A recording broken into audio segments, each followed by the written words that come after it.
Looks like we're live. I was sitting here getting caught up on some reading. I didn't realize, yeah, man, it's 8:05. Shit. I've been sitting here for 15 minutes looking at getting caught up on some Facebook posts. Hope everybody had a good week. What's going on, Hellbilly? You did. Well, shit, let me scroll back. Let me look on here. Make sure I got it. Hope it came to me. Yeah, let's see. Let me get over on the right damn page here. What day did you send it, brother? Let's see here.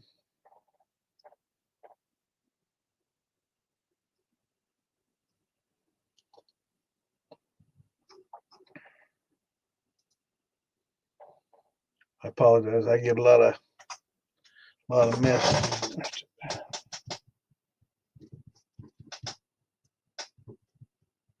But first, before we get started, like to offer our prayers and condolences for David Masters and his wife Ruth. She was in a car accident, broke some ribs, hurt her back. So let's all pray for them and hope everything comes out well for her. I think there was a good better news post that things are looking up, so that's good to hear. Also prayers for Frank Thompson. He's going to be going in and get some surgery done here on his foot here before too long. So prayers for both of them before we get started in here. And hell, Billy, I am trying to find your message to me. You remember what day it was?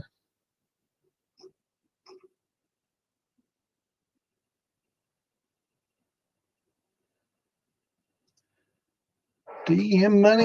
Yeah, I still buy alcohol. I love good bourbons, really high end bourbons and stuff. So from time to time, I have to splurge. And I mean, I drink a lot of my own shit and stuff that others have given me. But time to time, man, you got to spring for a little high end bourbon and stuff to spoil yourself. Kind of got a soft spot for that. What's up, Curtis? What's going on, Clint? Yeah, we did have a good reunion. I saw some old buddies I hadn't seen probably in over 40 years. Saw some old football players that we used to play together, and uh, not a lot left. A lot of them have passed, so we kind of honored a lot of those that passed as well. How's it going, Tim? What you up to, brother? I know what you meant, brother. Yeah, let's send some prayers up for him. How's it going, Dave? So, Hellbilly, what day was it? You remember, brother? Uh, send me another message right now to make sure it's going to the right spot.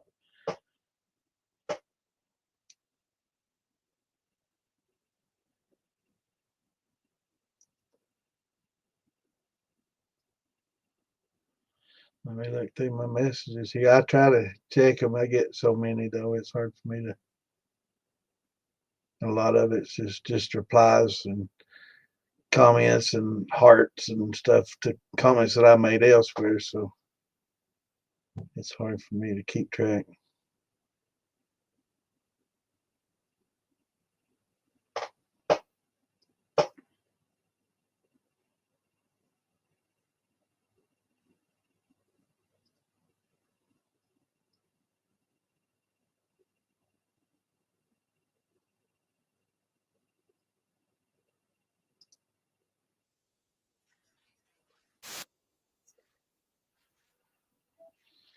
Okay. All right. I got the message that you sent that on that post I made, the space post. But let's see. Let me see if I can find the message. Found the comment. Let me see. I guess it'd be a messenger. God damn it, my bad.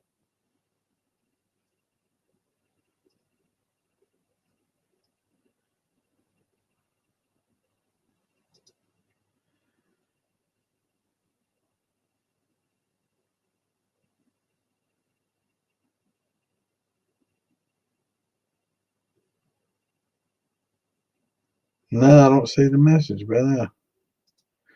I did see the comment where you commented on my space post about the stuff that's going on this month, but I'm scrolling back to a week ago and I didn't get it. Did not get it. If it was sent in the last couple of days, it's I don't see it in my messenger on my Facebook Messenger.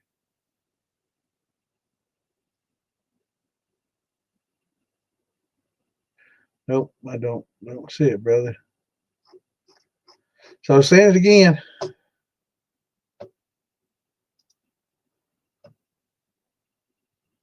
4 days ago. Yeah, I didn't. Let me go back. Let me make sure I didn't go back that far. Let me see. That's a week ago right there. So yeah, I didn't get it. Some of these messages are a week ago. So yeah, I didn't get it. Send her again. That's 3 weeks ago there. So yeah, I don't. Didn't get it, brother. That happens to me sometimes too.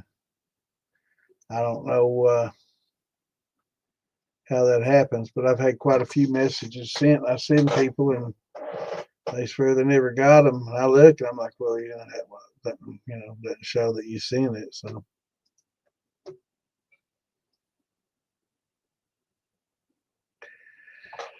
a yeast for hard cider.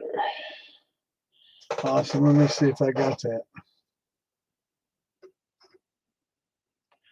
Give it a second to come in.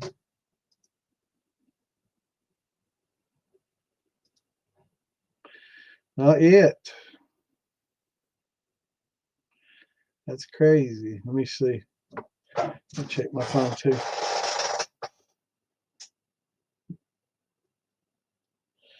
What's it? That D47 is pretty good for meads and ciders.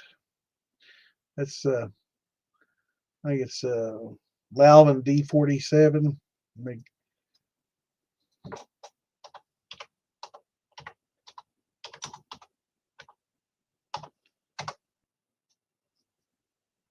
Yeah, Lalvin D47. That's pretty good for meads and ciders.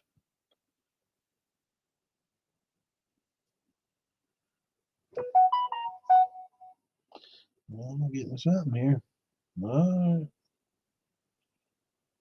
right. I think it says you commented on my post on my phone. Let's see, there's Miss Lisa sent me a message. I don't see it, brother, but I do see a. No, that was Frank. Morrissey commented on my link. Hello, Santa Motor City Hillbilly here. I sent you a PM. I got that on that, but I'm not getting the PM. That's weird. Man, I'm not getting that at all. When you just send it, just give it a minute. Maybe it took some time to come through. We'll give her a few minutes. Yeah, I think that D47 is generally pretty good for meads and ciders. It's a lot of people like the floral notes and the flavor that it gives. It does a pretty good job for those. It's Lalvin. They say ICV, so I'm not sure what the ICV stands for. Let's see what the hell that is.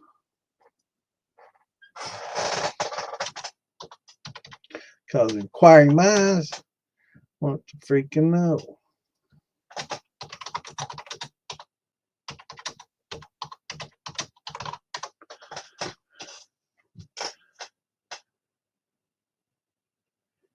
Institut Coopératif de Vin.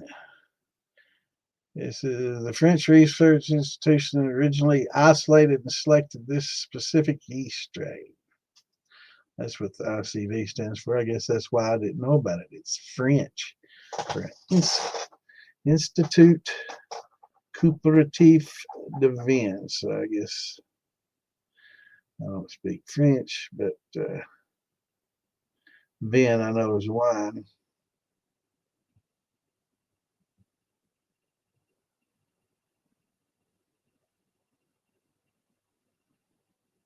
Yeah, it's really popular for maids, and it's good for ciders as well.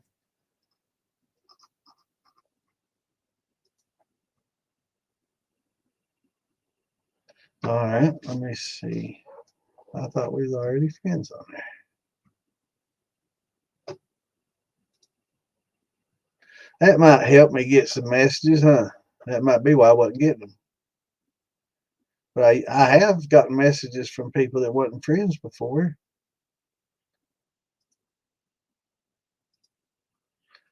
Oh, so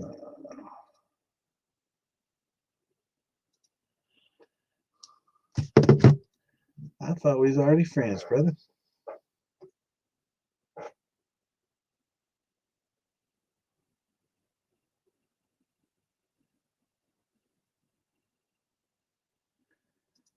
Oh,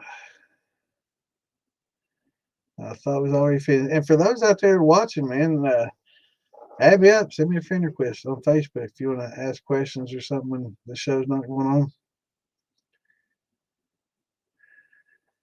That's a good question. How do you guys know when to dump the heads when distilling on a water distillation machine?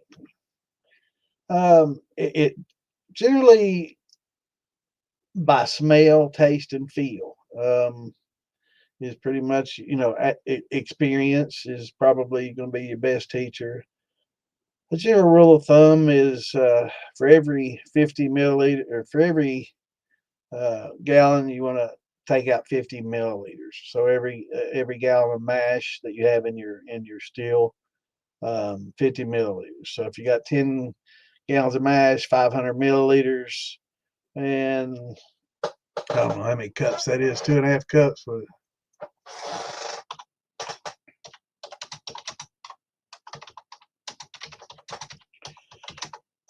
And yes, I'm googling that. It's 2.1 cups, not 2.5.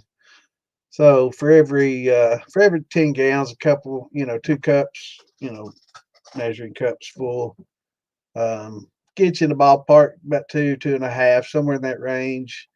Uh, we'll take care of most of it. Now it will vary, and it's best to start learning to go by the smell and the taste, and basically just break it into jars as you go. When you get about 2 cups in on that 10-gallon run, you get pretty close. So maybe start using smaller jars right in that fringe area, right? So when you start tasting, you want to start later in the game. So you're just basically collecting jars, and until you get experience. Once you get experience, you'll know when your heads have stopped and your heart's begun, and you use big jars the whole way or whatever. But when you first start doing it,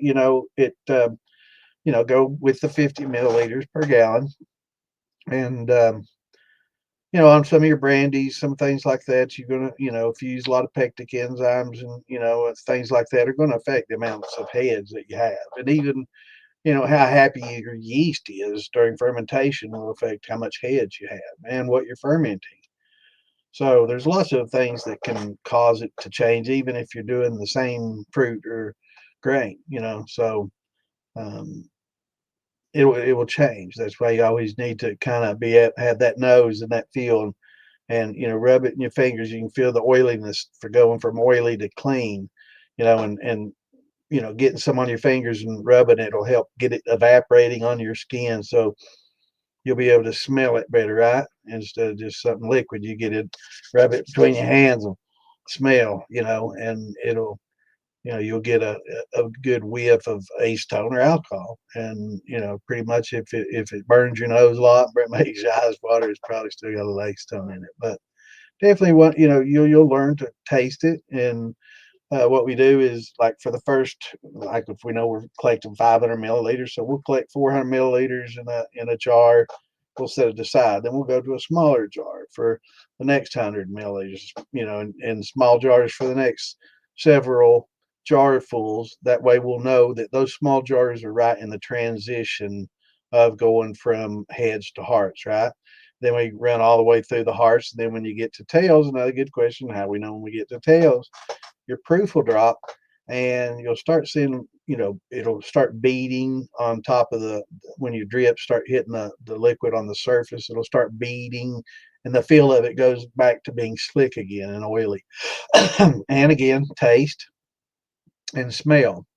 Kind of smells like wet cardboard, wet dog, musty, basement. Oh, kind of. There's a lot of ways to describe must. Musty, mildewy kind of smell. Um, but that odor will start. You'll start getting a little bit of that, and you'll know that you're getting into your tails. So then you go back and see. Okay, I know my hearts are here. So here's our little jars of heads, and I know for sure we're in hearts here.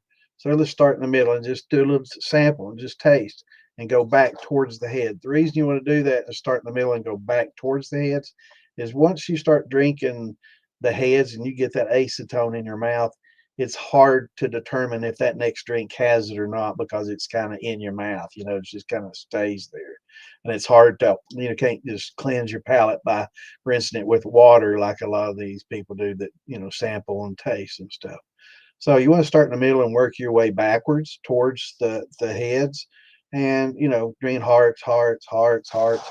That's kind of questionable. That's got some odd flavor, but it's okay. And then that next jar is like, whoa, no, that's. So then you to cut that jar on over to and label them. One to every how many that you have, and that's about the best way to learn. And just and then when you got that jar that is bad, then you got the jar next to it that's good. Dip your hand in there and smell that good jar, right? And then wash your hands without soap. You don't want to get that odor in your hand, but just rinse it off and then dip it in the headsy jar and smell that, or smell that, and you'll learn. Over time you'll learn pretty quickly. When pretty much to by the smell. But as a good rule of thumb, 50 milliliters per gallon will get you in a ballpark, but it's not going to get all of it out. A little bit of heads, that's really close to the hearts, is not going to hurt you. It may affect your flavor a little bit, but actually, if you're going to age, having some of those in there is not necessarily a bad thing because those can kind of work with some of the high, lower tails that are close to the hearts. When you start running into the tails, you can kind of collect a little bit on each side of that for long term aging, and a lot of those things estrified. There's are actually good flavors in the heads. There's a lot of esters and floral notes and sweetness and stuff. If you can isolate, those, that's pretty advanced. Some people can, make smaller cut jars, and while it's coming out, oh, this is good here, and catch that little bit, and then oh, it's going back to bang. So it's pretty advanced, and people that's done it for long periods of time for a living every day, it just becomes secondhand for them. But for hobbyists, it take a little while, but your nose will get trained to smell that acetone and some of those off flavors. Now, this is for just like white dog. For aging, again, you can kind of cheat on each side of that. But as a white dog, you don't want that. You don't want that in there at all, because this is something that you're going to drink right now, and it'll affect your right now drink. But if it's something that's going to be sitting in the barrel for 3 or 4 years, it's something that may make some interesting flavors later. So it also depends, right, on what's your alcohol, what it's for.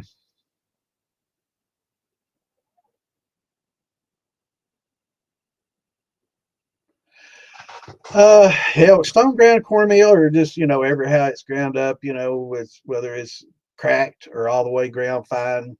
Um, the finer it is, the usually the better conversion you have, but it's a little harder to clear.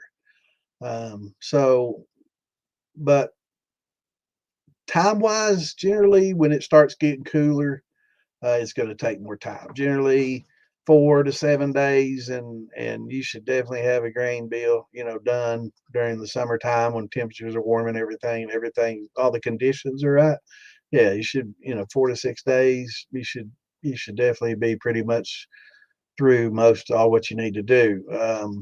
Again, it depends on conversion. Sometimes if you didn't get fully converted and you got a lot of uh, limit dextrins or unfermentable sugars in there that didn't get converted, and when you read your hydrometer and it's still showing sugars, but it's still not, fermenting dry. You may just have some unfermentable sugars in there that ain't ever going to work off unless you, either use some yellow label angel yeast or add some gluco or beta glucanase or something like that to help kind of break them up a little bit more so they can be, converted and eaten by yeast. So temperature, a lot of times when it gets to the fall like this and temperatures start to drop, I start to see a lot more people talk about stuck fermentations and fermentation slowing down. And what's happening is people are used to warm temperatures, everything's warm, working off great. It does it quick. Wow, that only took 5 days. That only took 4 days. 3 days. Can you believe we were done? And then, once temperatures drop and get in the 70s, it's all of a sudden, what did I do wrong? It's not 3 days anymore. It's been a week and it's still working off. So a lot of times it's just temperature, and you just gotta either warm it up or wait it out. How do you know what's too much sugar to add to a mash? Well, first of all, anything over 2 pounds per gallon is going to probably be too much. That's if it's the only sugar, in the shine itself. So 2 pounds per gallon, I think, will give you pretty much a 1080. Let me double check that. I think 2 pounds.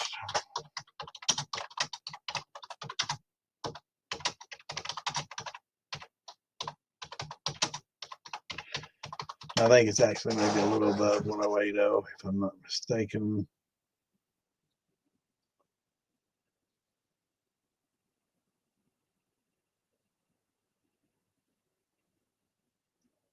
And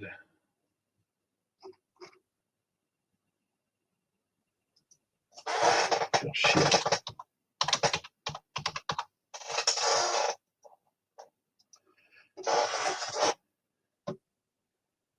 Yeah, 1090. I'm sorry. Yeah, 2 pounds of sugar per gallon is 1090. I was thinking it's a little bit more than 1080, but it's actually 1090.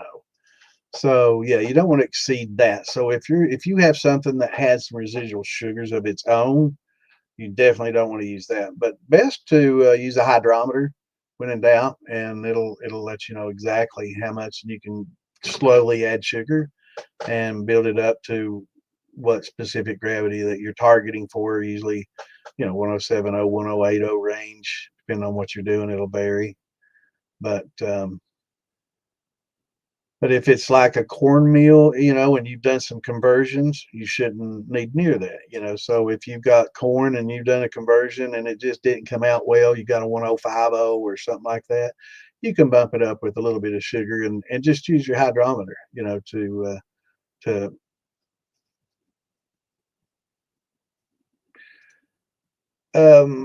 I'm sure Fieldbilly's got that. If you want to go to fieldbillymoonshine.com or go to Fieldbilly's YouTube channel, he makes all kinds of videos on it. And if you search his videos, you'll find some videos on him making cuts and stuff. And he talks quite a bit about it. And he'll talk about, getting some in your hands and smelling it and smelling for the acetone.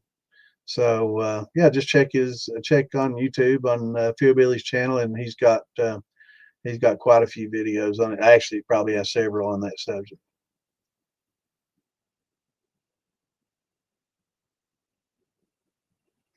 Well, that's why you're here, brother. You got an old timer willing to help you. What's going on, Chris? Good to see you, brother. There's another old timer. Speaking of old timers, you can't swing a dead cat in here without hitting an old timer. Uh,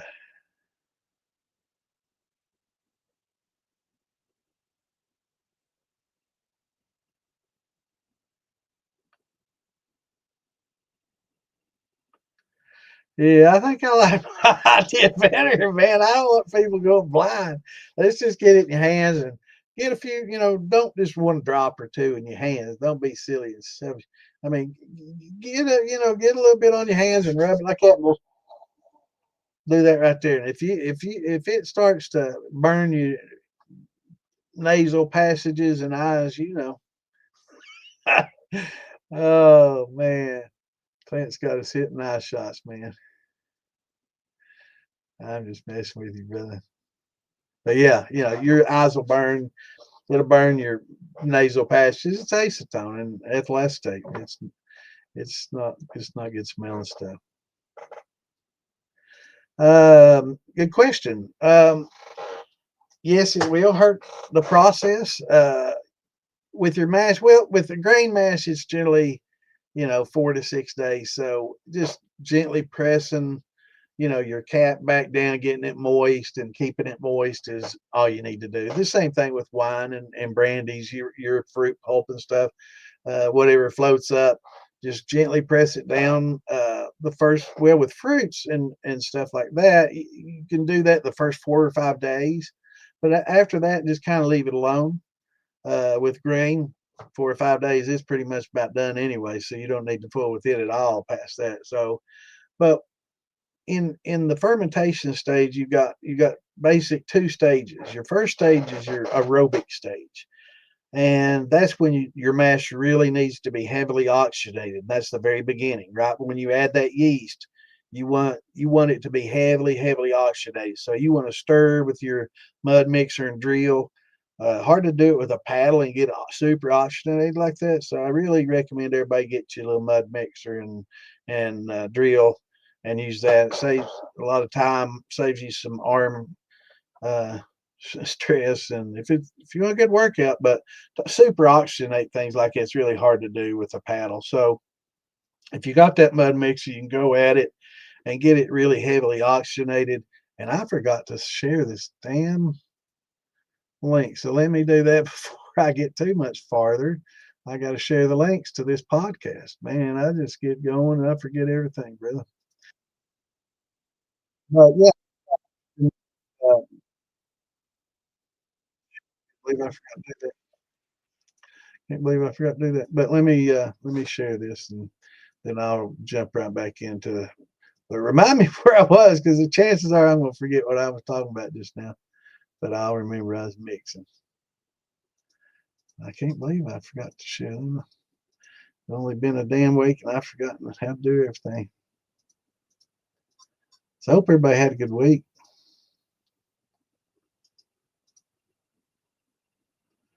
I had a pretty good time at the reunion. It was our 100th year for football at my high school. We've been playing. I guess this is the 100th year that we've had a football team.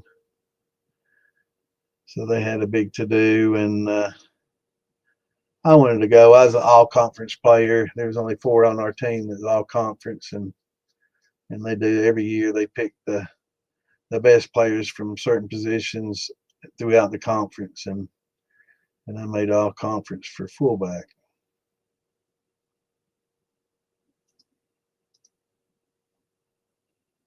All right, let me share these links here, and then I'll get right back with you. But anyway, I can talk while I'm sharing these. It's kind of brainless. I can just click paste if I can remember to do that, Lord. But you want to super oxygenate it. Reason being, when the yeast get in a super oxygenated state like that, they get kind of like us. They get once they get drunk, they want to breathe, right? So they start breathing like crazy because they get drunk on that oxygen and all that O2, man. They love it. So they get high on that O2, man. They start breeding, they reproduce, and they build up a good colony of yeast that you need to help sustain you throughout the fermentation, right? But after that, like that day, um, that evening or 24 hours later, let's say, you don't want them breeding anymore. You want them to start going to work. You want them eating and pissing alcohol, right? So we try to keep them from breeding, and we want them to start producing alcohol.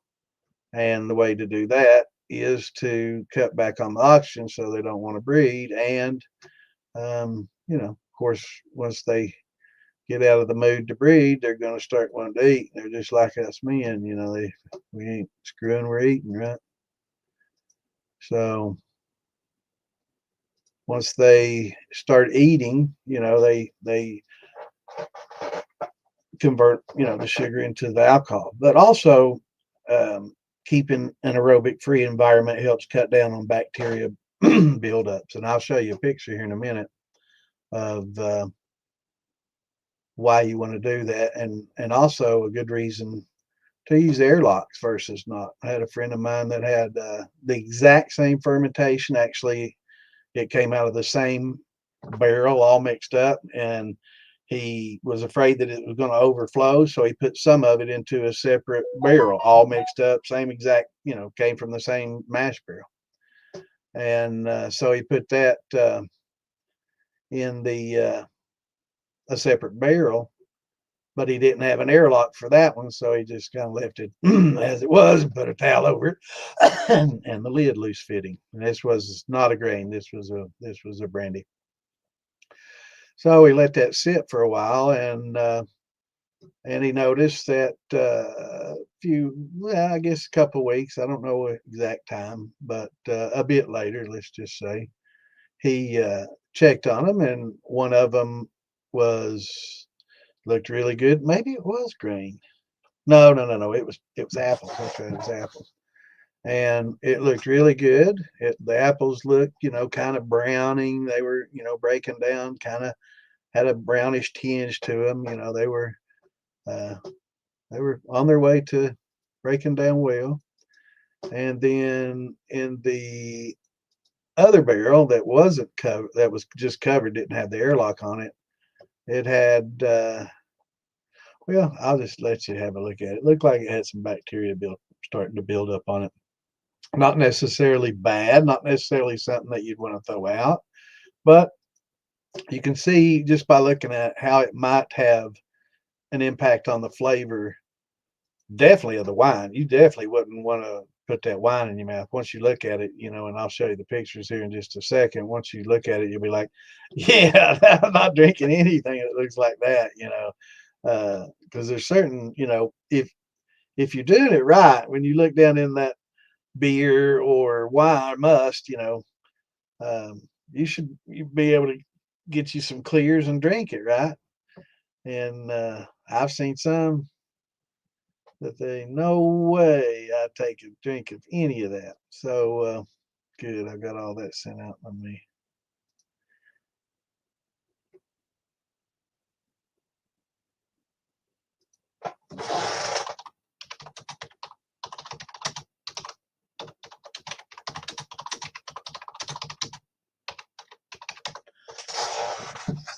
All right, so let me get those pictures for you, and you'll see what I'm talking about. Yeah, and stressing these two will cause off flavors, like Clint's telling you. Will cause off flavors, and it's not good. But let me show you these pictures here. Once you see these pictures, you'll know exactly what I'm talking about. Okay. What do you think about that? That looks like oatmeal with some raisins and, I don't know, brown sugar and peppers. I don't know. Um, and this is the same exact mash under an airlock. So this barrel had an airlock on it. And look at those apples. Those are browned a little bit and breaking down properly. And look at the difference. That's from the same mash. So, which do you think looks more drinkable? I believe I'm gonna go with that one. But that shows you what and just because there's some bacteria on there doesn't necessarily mean that it's going to kill you or bad. I mean, basically, fermentation process is a controlled rot. Is exactly what it is. We're breaking down, fruits and grains to get to the sugars, the starches, and break those down into sugars, right? So it's basically a controlled rot. Most fruit, when it drops out of the tree, it has that wild yeast on it that starts consuming. It covers up with leaves, right, and it's under the ground, so it's starting to break down. The yeast is starting to consume some of the sugars, and it's feeding the seed energy to send out the roots. And then in the spring, it's utilizing the last of the energy to send out that sprout. And once it sends out that sprout and that leaf opens up, then it starts using energy from the sun. But until that point in time, it's using energy that it stored in that fruit, right? So it's, that's basically how it gives energy to the seed to create a plant. And we try to convert that energy into alcohol, basically what we're doing. But yeah, that doesn't look so good. So yeah, you want to stir it, just, you don't, they call it punching the cap, and you're just pressing the cap down just to keep it moist. And once that alcohol gets into that cap, it'll help kill off any bacteria, right? So that alcohol plus lack of oxygen plus, cooler temperatures, meaning less than 100, and temperatures, the warmer it is, the more conductive it is for bacterial growth. The more oxygen you have, the more conductive it is for bacterial growth. That's why we keep things sealed up in the refrigerator, right? So if you're making grape moonshine, do you put the grapes in the mash or infuse the grape in the process? You can do both. If you're making a grappa, then you can just use the skin, stems, and a lot of sugar, and it sucks. But um, I have seen a video, and I'm not going to mention any names or anything like that. Somebody, I guess, maybe new, that's posted some videos on making some wine with some scuppernongs. And so I watched the video, and the dude's putting scuppernongs in the fermenter without even busting the skins on the scuppernongs. So I'm not sure that this gentleman, I don't want to be the guy, the big trying to break somebody down, but you know, you gotta open up those fruits, so and use pectic enzymes and help. You don't have to have the pectic enzymes, but you need to open up the fruit so it can get at the inside where all the sugars and juices are, and the skin, helps protect that inside. So a lot of the fermentation that he got not a lot of the flavor from the scuppernongs at all. He was just basically fermenting and put a ton of sugar in it. So not everything you see out there is, because somebody has a video and it looks good, and they've got overalls on, and they talk in the talk, doesn't necessarily mean they know what the hell they're talking about, because that is not how you want to make the wine. Oh, I'll be that guy. That's there's right and wrong, and there's opinions, but in my opinion, that is not a good way to make wine. You need to really get some of that out. Ever ate any pawpaws? Well, they're kind of a cross between, I guess, a banana maybe and I don't know. They're a different fruit. They're a little bit cross between maybe a banana and a pear tasting. They're a little different. Um, but yeah, that's I think Buddy Tim was making some, and he also was saving the seeds. Tim Johnson was saving the seeds. He's going to plant him a bunch of pawpaw trees and stuff. So if you're on the militia page, or Tim Johnson, he was on Master Distiller. Check him out, follow him, and see what he has to say on his pawpaw. He's working on pawpaws right now, and he's posting information on it. And I'm sure he'd answer any question that you ask him. He's a great guy.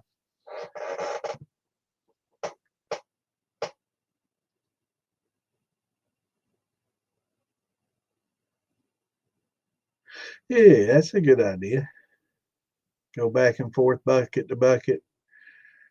But I swear, man, getting that mud mixer and drill, it's so much arm and trouble. It's definitely, as you can afford. I know, like, Alan Bishop, you can do things as you can afford to. And that's why he's got his one piece at a time distilling thing. Because, he got it first started out, he just add one piece at a time and start building on your equipment and on everything that you have. And that, and as you can, not everybody can just jump right in there and chuck down $500,000 and open up a distillery. So, you just got to build it, and build it as you go.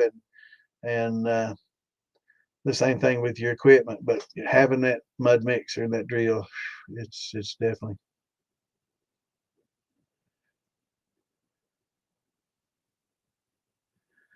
Do I prefer using a certain brand of yeast or going with the open fermentation method, which produces better flavor? I have specific yeast for specific distillates. So, it really depends on what you're going to make. I've got, if you're just going to buy one yeast and use one yeast for everything, I would probably say just get you the Alvin EC1118. It's probably the best at everything, or the good at everything, but probably the best at nothing. But it ranks up there with good, which a lot of yeast, fall shy. Like earlier, we were talking about the D47 yeast for for ciders and meads. Well, that probably wouldn't be even considered fair for a grain bill, but for a lot of your fruits and ciders and stuff, it's good or great, right? So it doesn't fare well for grains. Whereas the EC1118 is pretty good, fair to good on pretty much about everything. So if you're just going to buy one yeast, I would recommend that. But um, once you start distilling, you'll find that there's and it's an opinion. It's what do you want out of this distillate? Do you want floral notes or do you want more dark notes? Is this there's so many, do you want spicy? There's so many different yeasts and so many different opinions on them. There's no right answer for that.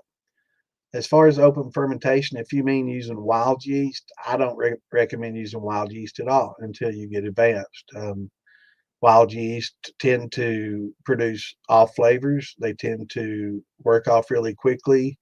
And for the most part, wild yeast aren't good. That's not saying some wild yeast aren't great. There's some wild yeast that are excellent. A lot of wild yeast have been harvested and bred selectively bred for specific, fermentations. But just your average wild yeast, depending on what the actual wild yeast is. It really a wild yeast, or is it just a yeast that has carried over onto the fruit, or is it a yeast that's all over the walls of your distillery that pretty much you don't even have to use yeast anymore because it's all over everything, and that's the same yeast that you're using, right? So that wouldn't necessarily be considered wild yeast because it's a yeast that you've used, but you didn't have to add it to the vat because it's all over everything, right? Um, but some wild yeasts are great. Um, but for the most part, they're most people prefer a specific yeast for a specific distillation or whatever, ferment, I should say, because some just beer, some is wine, some of it gets distilled. So a lot of people will have specific yeast that they want to use, and they don't want any influence or any off flavors. I mean, if you've got a gold medal winning wine or brandy, you don't want stray yeast getting into your musts. You want to kill all that wild yeast off. You want to eliminate any chances of that getting in there, and you want just that special yeast that you've used over the years that give the best flavors in your opinion, that got you the double gold or platinum or whatever. So a lot of times that's when you use either the Campden tablets, the potassium metabisulfate, or you'll add, boiling water or boiling juices, or you'll heat things up to above 160 and kind of pasteurize things to kill all those off. So most people don't prefer to have the wild yeast.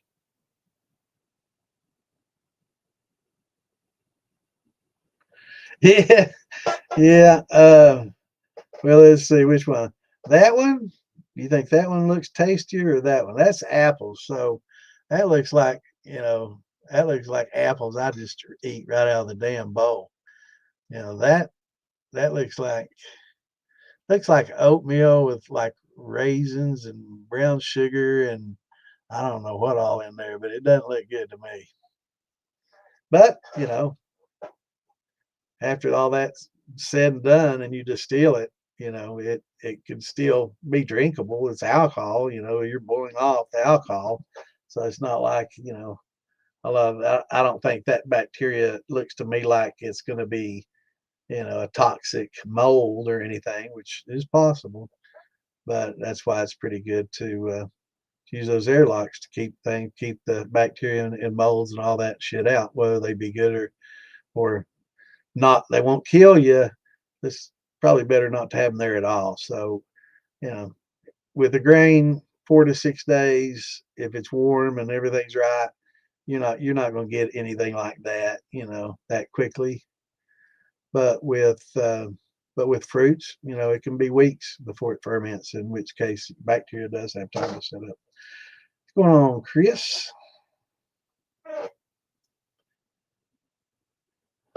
Just got in the crash. Started my second sugar shine. Is there really a big difference between corn shine and sugar shine? What exactly would I be missing if I never use corn? It seems difficult. Um, it is a big difference, Chris. And welcome to the craft. Sugar shine it makes alcohol.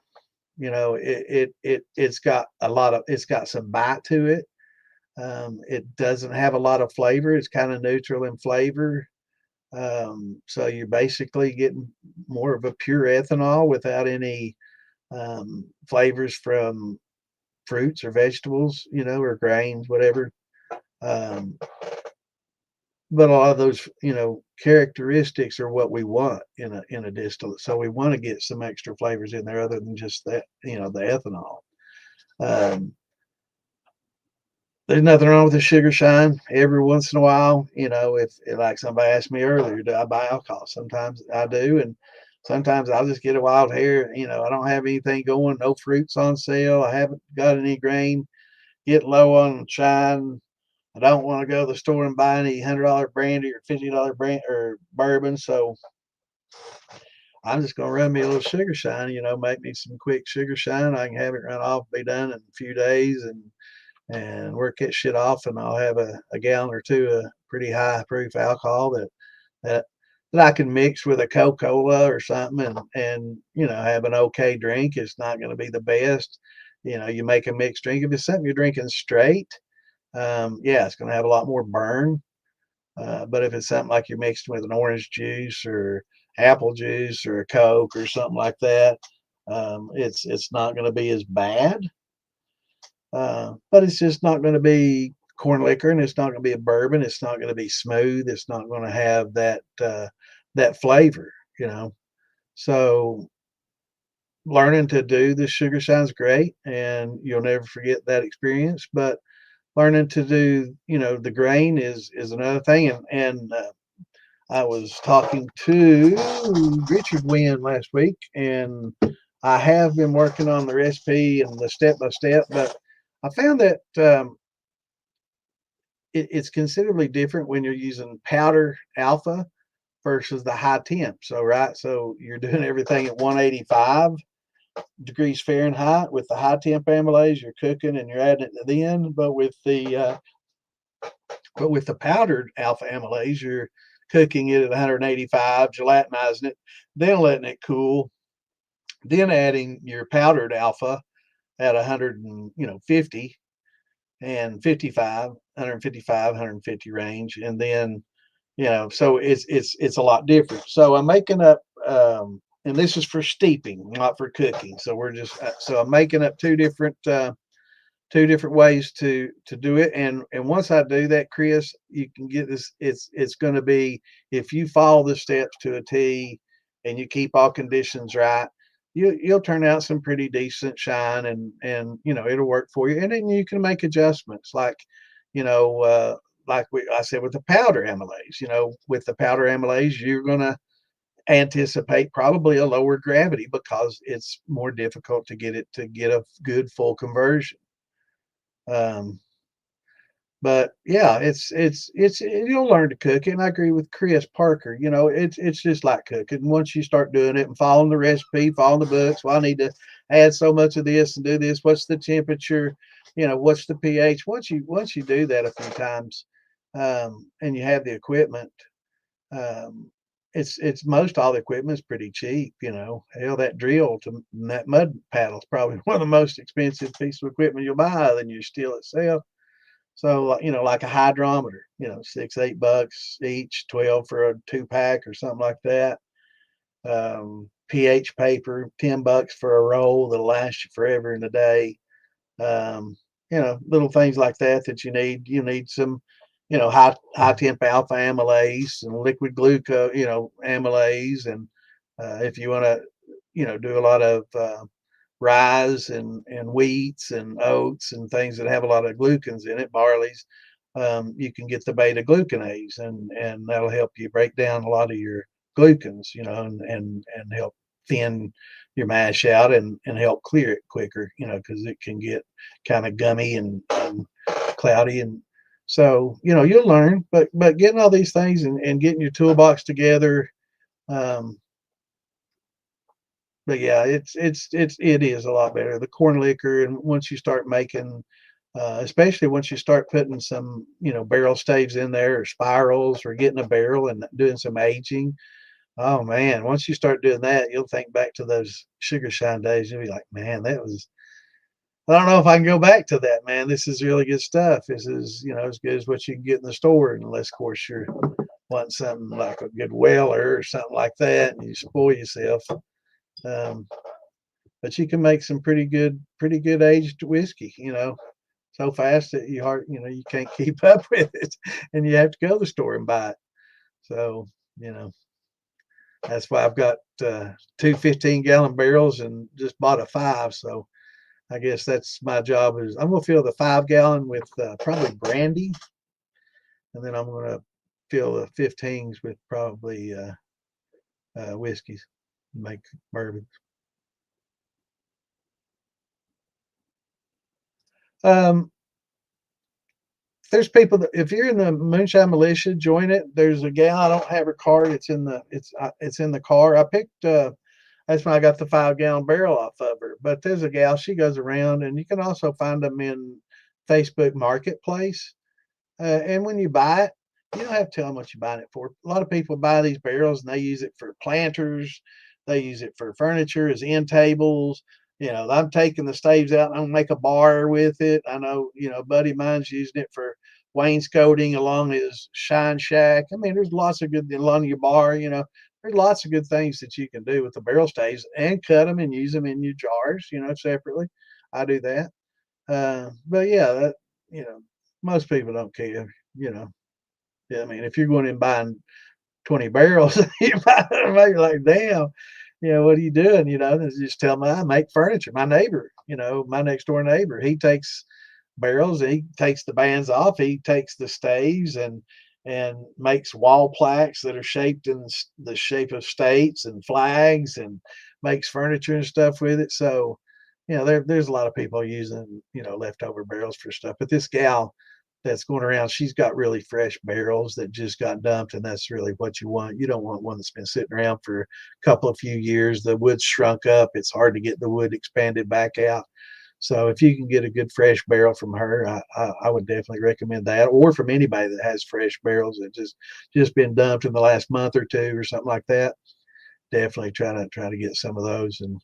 But Facebook Marketplace is a great place to start. I know, here in Kentucky, shit, $45 you can get a good big 53-gallon barrel. But the crazy thing is, a 53-gallon barrel, $45, and 15-gallon barrels are $100. I mean, and it's because of demand. Nobody except the big distilleries has a demand for the 53s. Once it's been used once or twice, they don't want it. You might get a few wineries that might use it, but there's just not that much demand for them, so the price drops. But for the 15s and the 5s, there's a lot of hobbyists that have a big demand for those smaller ones, and it takes less time to age in the smaller barrels too.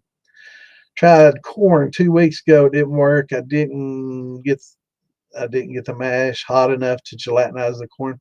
Well, you probably got it hot enough to gelatinize the corn. You just didn't cook it long enough. You can gelatinize corn at like 155 degrees, but it takes fucking like 8, 10, 12 hours of cook time to do it.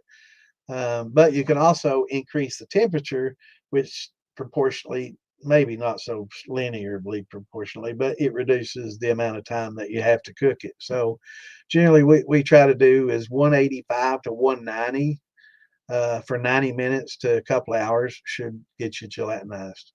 And that's all those steps are in the instructional that I've got coming out. It will be this next week. I want to finalize it. And basically, I'm doing a corn with powdered amylase and with high temp amylase because it's a little bit different procedures. And it's hard to say, well, if you're doing this, do this and that right in the middle of it. So I'm just breaking it up into two separate complete things. That way it's not so confusing. I tried to do it all together and it was just really confusing for me. And I can't imagine a beginner trying to figure it out. So I'm like, no, this isn't working. So I split it up into two separate ones. I'm doing one just an all corn with 100% conversion, and then a multigrain with conversion. And sometimes your conversions may not be so successful, especially at first. You're gonna have some hiccups. You're not gonna add enough amylase. You're gonna add it at the wrong temp, or you're gonna always there's always little things that you can do wrong that can have an impact on it. The powder, itself is going to have an impact on it because it simply doesn't do as well. So yeah, it's going to cover every bit of that, Chris, and it'll be in the Moonshine Militia and in the DIY Shine and Stuff page. And let me see. I mean, I've got it literally in my face right now. And they'll be titled. Let me see my file folder here.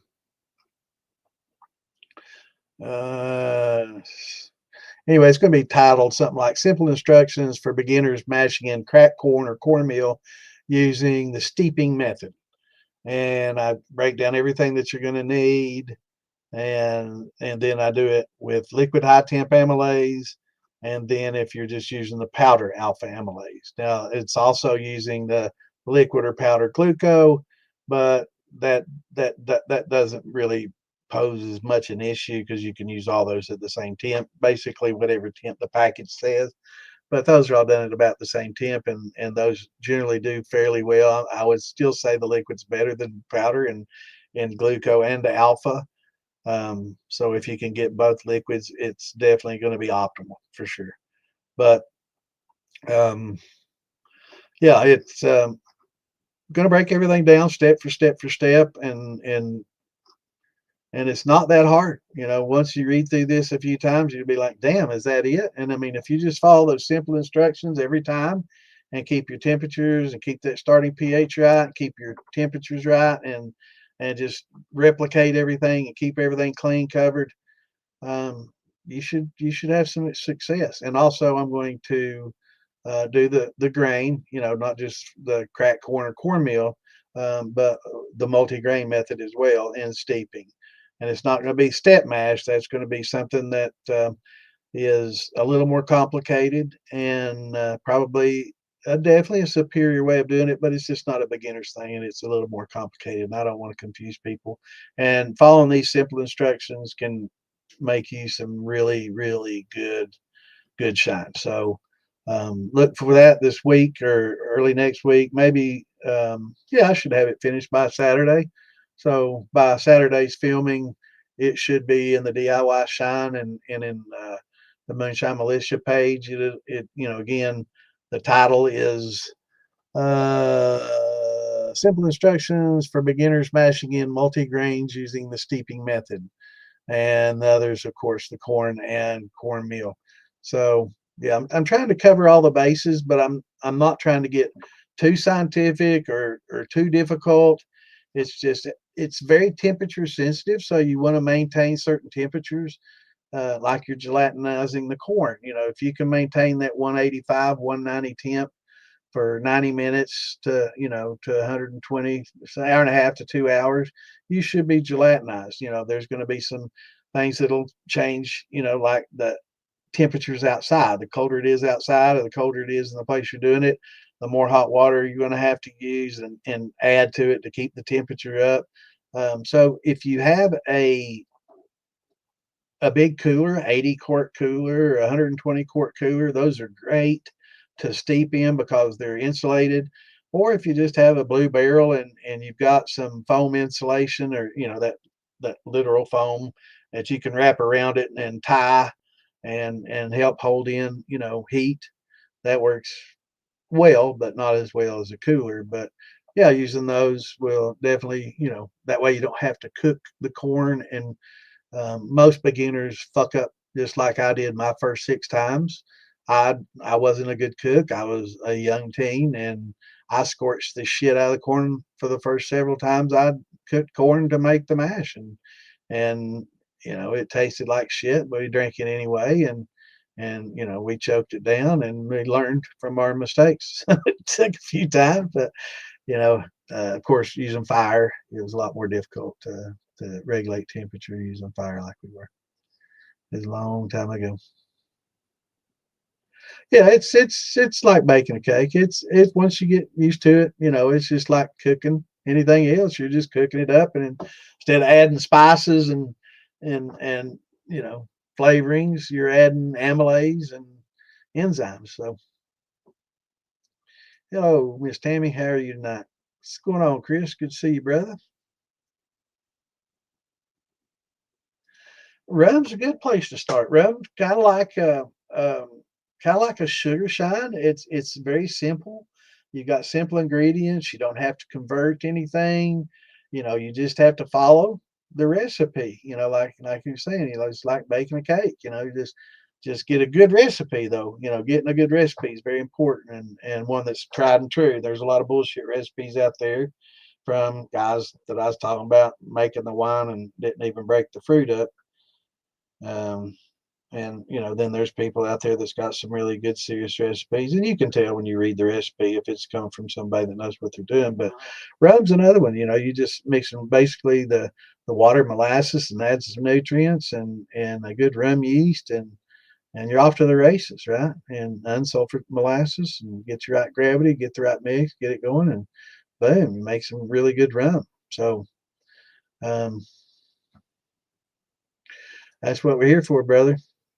We're here on Wednesdays 8 Eastern and Saturdays 8 Eastern. Same time, same bat channel. So yeah, just tune in with your questions. And this Saturday I will have the how tos actually probably before Saturday. So if you want to check in the DIY shine and stuff in the file section at the very top of the page. Now, when you go to Facebook and you open up the group pages, you'll see across the top. I mean, open up a group page. So I don't know.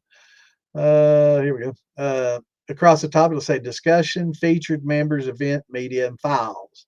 If you click on files, you'll see a bunch of different files, and it basically, um, as those files are added, I know most of them will be me and JB Wagonmaker. JB's got a lot of good recipes that he shares with us, and he's from Moonshine Life. He's a good guy, and he helps out. He adds a lot of some good recipes and stuff. And looks like Damon's added some, but me and JB's pretty much added them. But it'll be at the top.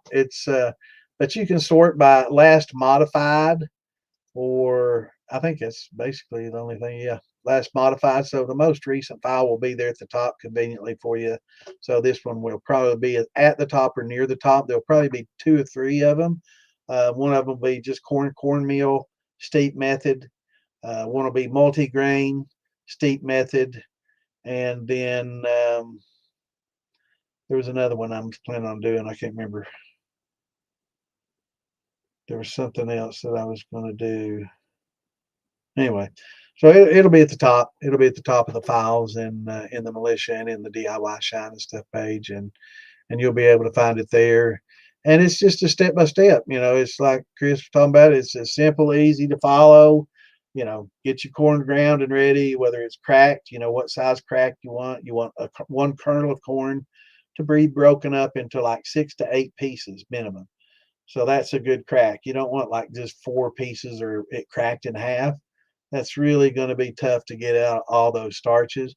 Whereas if you get it real super fine, like an ultra fine meal, then you get all your starches out really easily and gelatinize easily, but it's tougher to clear. It takes a long time for all that to settle out. And if you don't get it all settled pretty well and it's really, really milky, you can get a little bit of scorch on it, and not necessarily like the scorched corn flavor ruining it, but just a bit of scorching of the fine particulates, or if you fill the still with that stuff, with that milkiness in it, and you walk away for an hour and you come back and you turn the still on, it's had time to settle and it'll all be right there on the bottom. And as soon as, and this is, I'm learning from it, I'm telling you from experience, it happens. And you fire that thing up, and the next thing you know is you're getting a bad taste, and it's all that fine powder had settled to the bottom. And as soon as that heat hit it, it scorched it, and you know, it's not good. So that's something you don't want to do. Awesome, brother.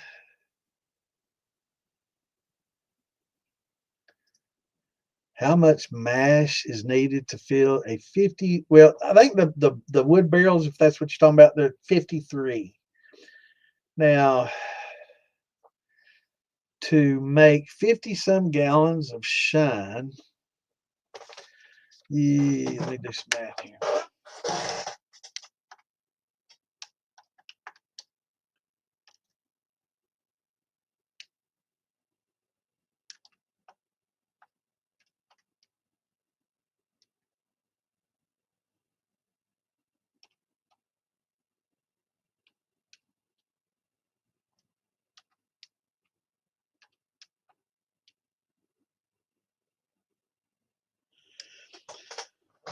Man, it's going to take a lot, man. So if we're talking about just hearts, so if you do a 15-gallon mash, which is fairly standard for me, and I'll pull maybe, depending on the distillate and depending on the starting gravity, but with like a grain and stuff, it's generally going to be a little lower gravity than like a rum or a tequila or something that's generally a brandy that use sugars in. So you're going to get about a 10%. So you probably be close to 500 gallons distilled to get um, 50 some, roughly about 10. Because I guess I'm doing 15 gallons. I'm getting about a gallon and a half of good hearts, but that's not proof down. So um, proof down, I'm probably closer to 2 out of 15. So that's what, 15.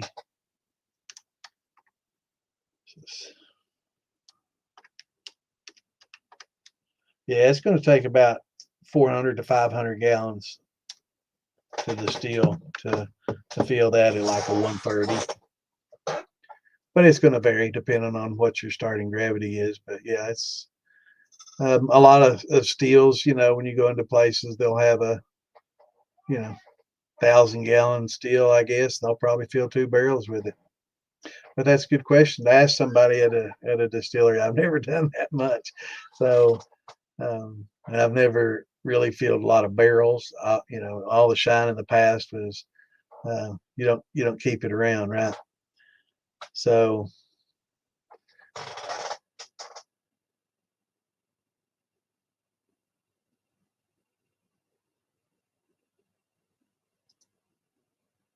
good question. I don't know about 55, but if you took a tote, like a 250-gallon tote, that'd probably be a little bit better chances. It depends on, of course, on where you are in the outside temperature. Um, but it does take a lot of water, to cool, and it's continuously circulating, and so if you had two, you can take out of one and put the hot water in the other. That way you weren't putting hot water right back into the cool water and heating it up. Probably have a better chance, but chances are you're not going to have enough. It's best to have a stream or a well, um, or a swimming pool, or something like that. Or it's easy, just get those gallon jugs of water, just milk jugs of water. Leave a big gap in it so it doesn't bust every time you freeze it. Just freeze those, and just set that down in your worm or in your reservoir, and it'll help keep it cool enough. I would say that, yeah, you probably could for sure, but it'd be better to just use either some well water Definitely some creek water if you can get any creek water. But it only has to be 65 to 75 degrees, you know, in that range. It doesn't have to be super cold. Um, if it's 80, it wouldn't be the end of the world. Um, so, but a 20-gallon rig, yeah, it goes through quite a bit of water over the hull of it. The chillers work pretty well. Bill Billy, you know, he's got some videos on those beverage chillers that he's got. And I think his rig's like 35 or 40, 30 something maybe. And he put two of them in there. So for a 15, if one would do well, if you have a big enough reservoir where you're constantly chilling, you know, you could probably get by with one of those chillers. But it's great to have a stream. All right, brother, take it easy. Shine on. Stop back in, visit with us, bring your questions, and share us with some friends, man. You going down to that's in Fort Smith. I'm not going to be able to make the Fort Smith one, but we're going to Clintonville on Halloween in Arkansas. We went there last year, and we've got another. Um, I guess trying to make money for the needy and for the flood victims. We got Appalachia. Um, well, I can't think of the name of the group. Appalachian Damon's working with them. Oh, they're great people. I've met them twice, and I should remember them, but can't remember their name.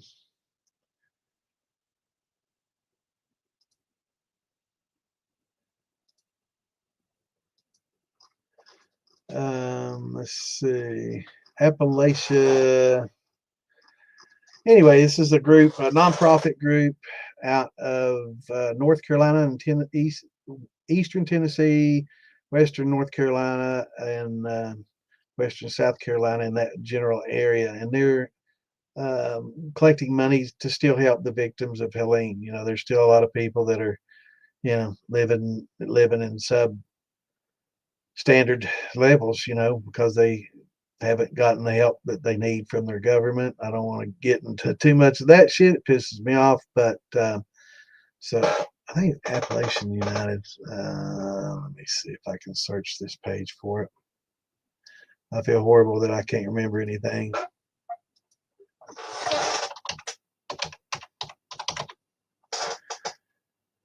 There we go. Appalachian United Initiative. Well, I was close. I was beating all around that bush and couldn't peg it. But yeah, we're working with them and going down and soliciting and getting contributions down there and we're taking them down and selling some merch and stuff, and all the proceeds go to them. So it's a great setup. Wes Harden, Misty Pierce Crosby, met those guys and gals, great people. April Harden, all of them working together.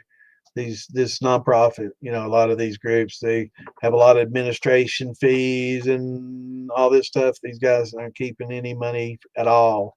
All the money goes to carpenters.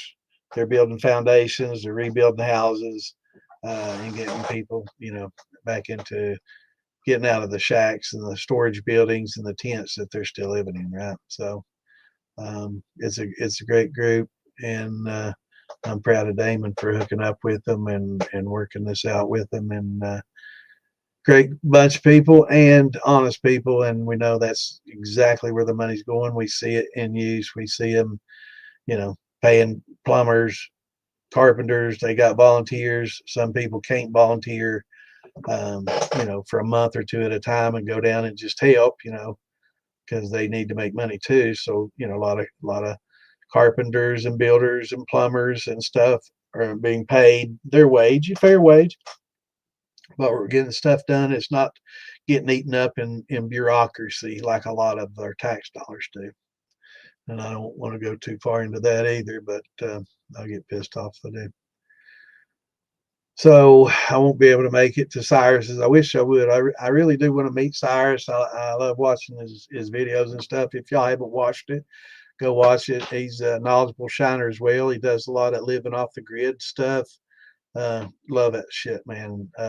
So I think y'all will dig a lot of his videos and stuff too. He's a cool dude, and again, very knowledgeable, and has some, a lot of the off the grid survival type stuff, and that's what I want. We've got the DIY shine and stuff page, and the and stuff is a lot to do with survival and having a still not just for alcohol but for tinctures, to make medicines, to break down oils, essential oils and stuff that you use to make medicine, and to distill water, and to make alcohol to as an antiseptic to clean wounds, and to so there's a lot of different things that you can do with that. And canning, I want to get more into canning and teaching people how to preserve foods and stuff in case times get hard, either because of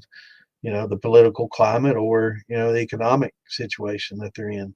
So it's always a good thing to learn how to grow the vegetables and how to put them up, and you'll learn a little bit about that, fermenting. A lot of vegetables and krauts and other things get fermented. There's a lot of good fermented foods, and that's a really good way of preserving foods, is to ferment them. And learning how to do that will also probably help you in your mash making. So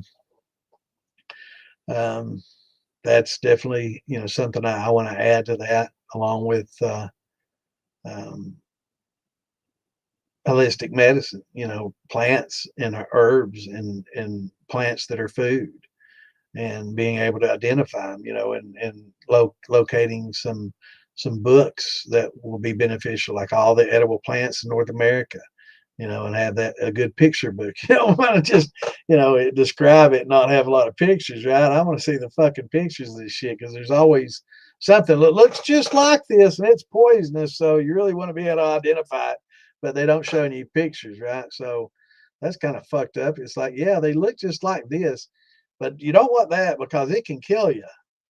Okay, well, show me pictures of both of them. Okay, so you want to get a good book with some pictures and all the different plants and stuff, and we want to kind of get a lot of people back into that. This generation that's the younger people. They've really never done that. A lot of people in the city, haven't grown up on farms and really ever put food up or anything like that. So it's a good experience for a lot of people, and could save you life. So we're going to try to focus a little bit more on things like that as well, and maybe some um, more educational stuff on plants, edible plants, and kind of maybe I do 2 podcasts as it is, and that's about all I can do. A week I spend about 2 or 3 hours on each. So that's 4 to 6 hours. Just on the podcast, I spent probably 4 hours today working on these recipes, getting them typed up, and it'll probably take me another 3 to get everything finalized. And you got to dot your I's and cross your T's, because you damn sure don't want to make a mistake putting the recipe out there, because people will beat you down, man. They're the biggest critics. There's a lot of critics out there. They're just waiting for you to make a mistake so they can pounce. Yeah. Um, there's nothing wrong with feed corn. Everybody says, "Oh, you can't use feed corn or deer corn." There's not a farmer that I know of that plants the seed in the ground that says, "I'm going to plant some deer corn." They're planting yellow dent #2 corn. Now, whoever buys it, wherever that corn goes, sometimes they just sell to a distributor, and an individual middleman who takes that corn. He'll sell some to these people that make deer corn. He'll sell some to somebody that makes muffin mix for your cornmeal muffins. He'll sell some to people that grind it up and make tortillas. So yeah, I mean it. Yellow dent #2 is yellow dent #2. A lot of people think that deer corn is not an edible corn. It's for the animals. It's not for human consumption. That's false. It's now they may put uh, pellets and other things in there to help give the deer nutrients and help the horns grow and a lot of that good stuff. So if that's the deer corn you're talking about, stay away from it. But if it's just deer corn, it's corn. They call it deer corn. They're just selling you corn. It's yellow dent number 2. It's the same thing as the whole corn that they sell in the bags right next to it for $2 cheaper. And again, if it's pelletized and it's got supplements and vitamins and enriched, any of those words, yeah, you want to stay away from those. But yellow dent corn pretty much is yellow dent corn. Now there's a lot of different varieties of yellow dent. I'm sure there's varying amounts of starches, but it's pretty much just a field corn. Basically, it either cows will eat it, it'll go to a silo for silage, ground up, put in a silo. Some of it'll go to the deer, some of it'll go to muffin mix. It just depends on whoever you have your contract with, and two, when your middleman gets the corn, you can look at it. Well, this corn's pretty dirty. It's got some smut on it. It's not real clean. Let's kind of grade that. Send that over to the deer people. This looks like premium corn. Let's send that to the muffin people. It's good and clean. That's going to happen. But there's nothing wrong with using the deer corn. In fact, it's probably one of the cheapest ways to get sugar there is. I mean, you can get cheaper sugar from converting corn than buying a bag of sugar.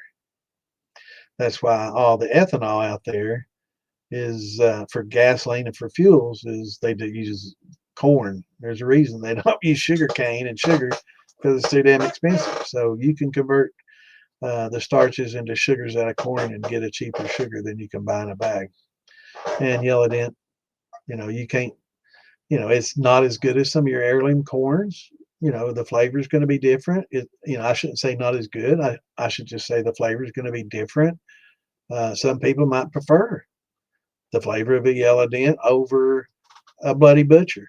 A lot of people, oh, that Bloody Butcher's too earthy, too oily. They probably prefer a cheap ass yellow dent to that versus, some people may definitely like the Blue Hopi or the Ohio Blue a lot better than a yellow dent, and it's all opinion, again, so there's no facts to that, but it is very, very cheap. It's a very good, cheap way to get your sugar, and it's a good, smooth drink. It's not like you're fermenting with just table sugar. So it makes it a lot smoother. The yeast prefer it. It's not as harsh on them. So it's just, what's going on, brother? How you doing, Steve-O?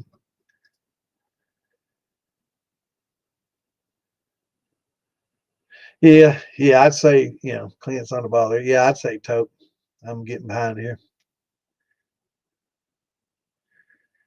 Yeah, once you proof it down, I get about a gallon and a half to 2, but that's higher proof. So once it's proofed down, it'll be 2 to 3. Yeah, out of my 15. So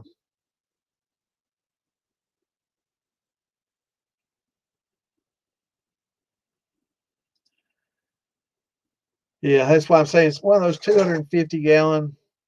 And again, if you draw from one and feed to the other, all right. So let's just say instead of taking a 55-gallon, filling it up and feeding through your coolant and then returning back into the to that, take it to another barrel. That way you're not mixing that hot water with the cold, and you'll keep more hot water, where you may just exhaust it to the ground either way. But I just use 2 barrels. I'd have one as my cold water barrel that I'm drawing from, and then a hot water barrel that I'm draining to. And that way you can add your ice jugs to that 55-gallon barrel, and it'll last you longer. But yeah, a 250 tote would probably be perfect for you, Chris. It's about 5 times 55, so it's about 250-gallon, totes. They vary, from 220, 35 to 260, 70. It just depends on the tote. But one of those totes for sure.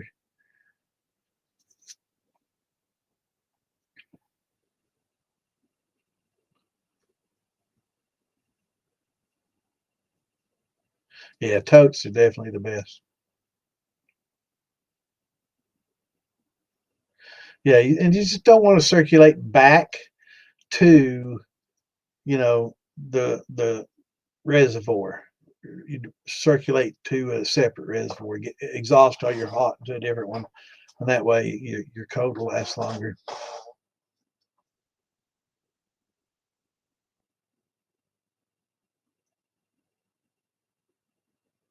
Yeah,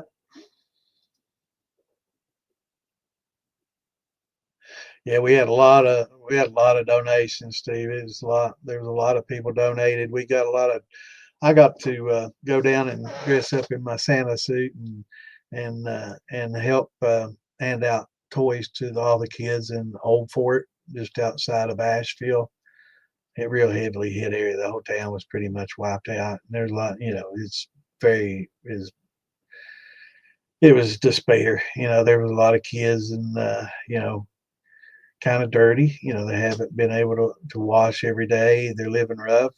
This was just maybe 4 or 5 months after the storm. We had gone to Arkansas last year and we collected a bunch of tents. Well, actually, we collected a bunch of stuff in Arkansas, and a gentleman and his wife donated a truck, and they came down and brought their 18 wheeler and they loaded up all the donations, and we didn't get enough to fill the truck. So this guy reaches into his pocket, pulls out a few grand, and we buy all kinds of propane torches, heaters, uh, Coleman stoves, tents, sleeping bags, because we literally had a lot of people that were homeless that had nothing to live in, that were living in the shell of their homes and in squalor. And everything was gone. They had nothing and they were getting nothing. And so when we went back 4 months later, 4 or 5 months later, there were some people that were still living in tents, right? You tell me FEMA's doing their job. They're too busy. It's too big, too much bureaucracy, and too woke, and too much money going in the wrong places. I don't want to get started on that. Yeah, that's maybe another podcast where we can talk about all that kind of shit, but I don't want to offend anyone. Some people get a little sensitive out there about certain things, but um, there shouldn't be a D and a R after taking care of people after a disaster. Shouldn't matter what party you're affiliated with, whether you're independent, or not. Everybody should want those people to get what they deserve and to get their life back in order so they can get back to living a normal life. Uh, are you worn out, brother? Man, that sucks. I know what you're saying, man. Those motors in there sideways, can't get to nothing. Got to have little teeny Japanese hands just to loosen and tighten the bolt. Yeah, I know exactly what you're talking about. Hell, I had a timing chain tensioner, and I'm embarrassed. I didn't have time to fix it myself because it was right before this Old Fort, and I had to get down there for that. And I couldn't leave my fiance without a car and take hers. And my Suburban ain't running, and my old '55 Chevy pickup definitely ain't running. So I had to pay to have the tensioner put in there, and it was pretty costly. But they had to go through a lot of shit just to replace that tensioner, man, because it's like part of the motor mount. This is stupid. It's Acura, so it's a Honda vehicle too. So yeah,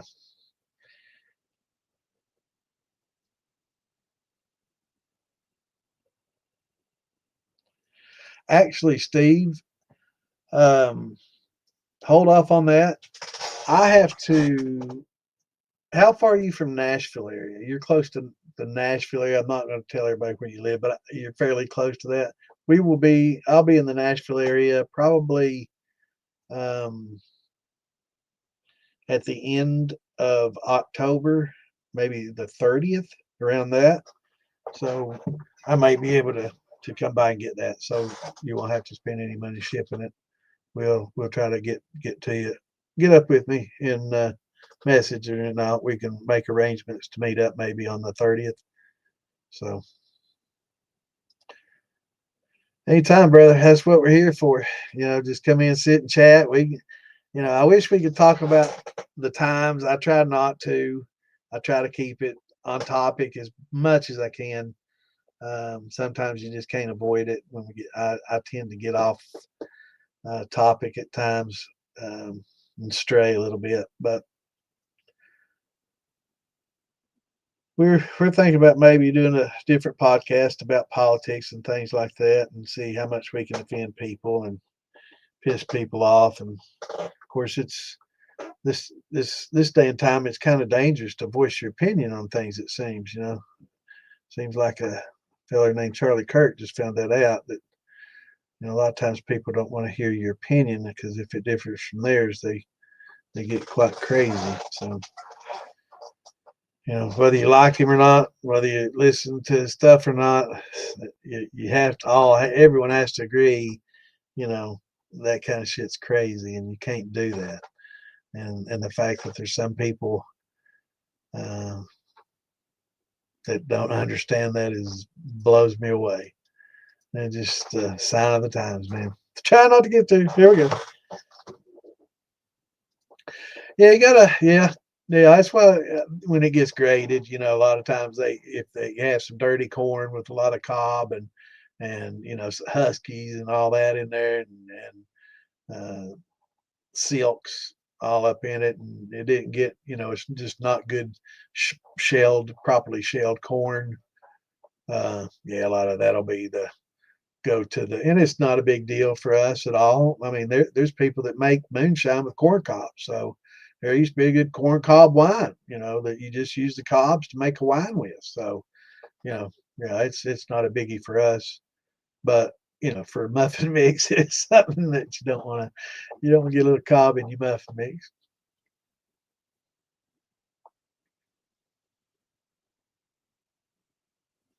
Yeah. Well, a lot of times they'll mark the deer corn up, because people are coming in there and I need me some good deer corn, and so they'll pass the regular yellow den up. Yeah, I want that deer corn. That's and just because it says deer corn, they'll pay a little bit more for it. But yeah, it's the same. But I prefer just to get the regular corn kernel. And I found Tractor Supply has good clean corn. I've heard Bucky's has it for like $7 or $8 a bag, something like that. But I've also heard that they keep it outside, so I don't know. Maybe able to get it. It might be malted. If they keep it outside, you might be able to go get you some malted corn for $8 a bag. Might be malted too far though. And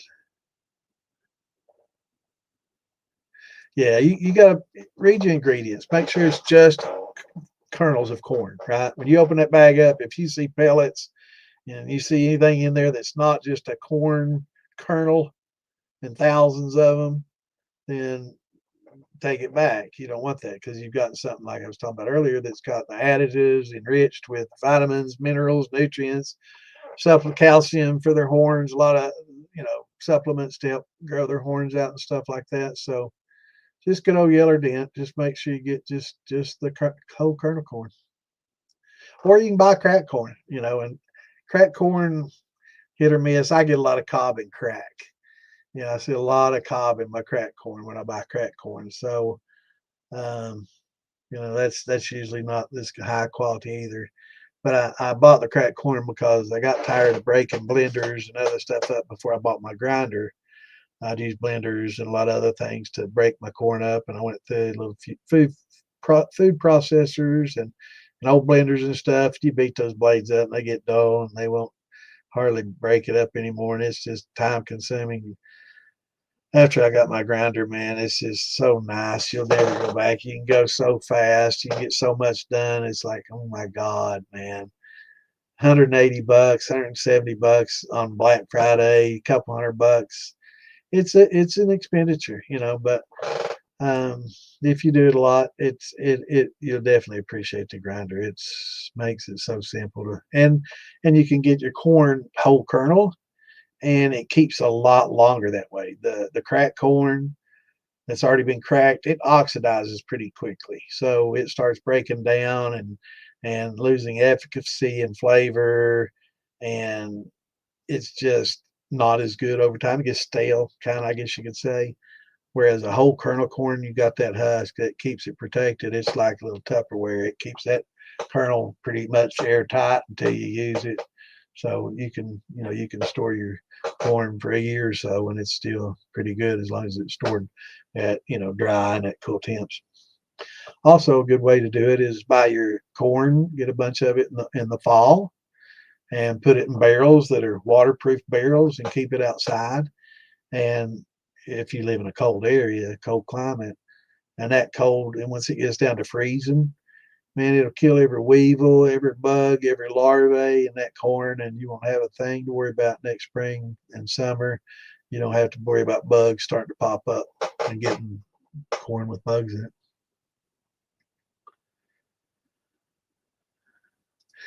That brings me to a question.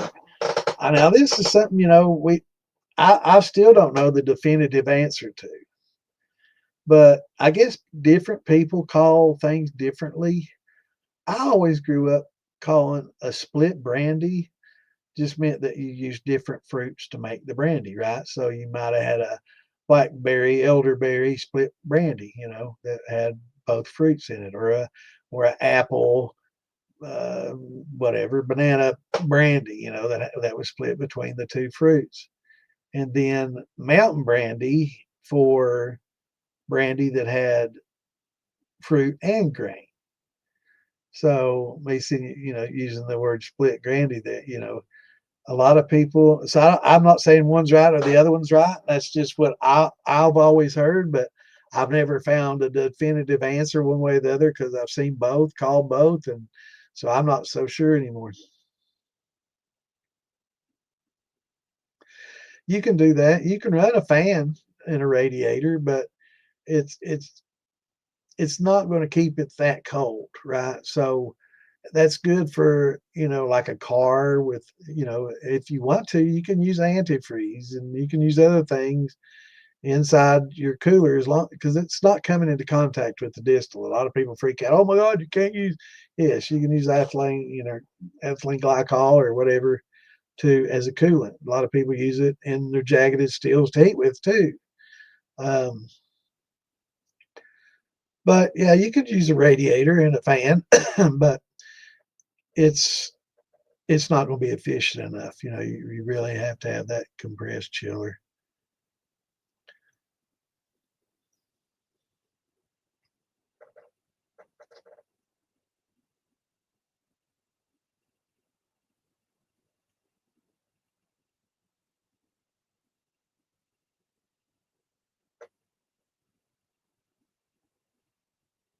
All right, yeah, I'll get up with you, man, in private messages on that.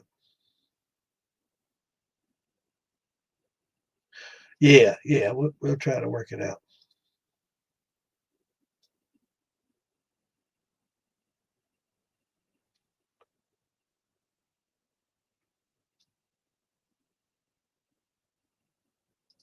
That's right. All comes down to, a lot of people don't realize that, but yellow dents, it's yellow dent. I mean, there's different varieties, and some may look a little different and have a little different characteristics, but it's pretty much all yellow dent number two field corn.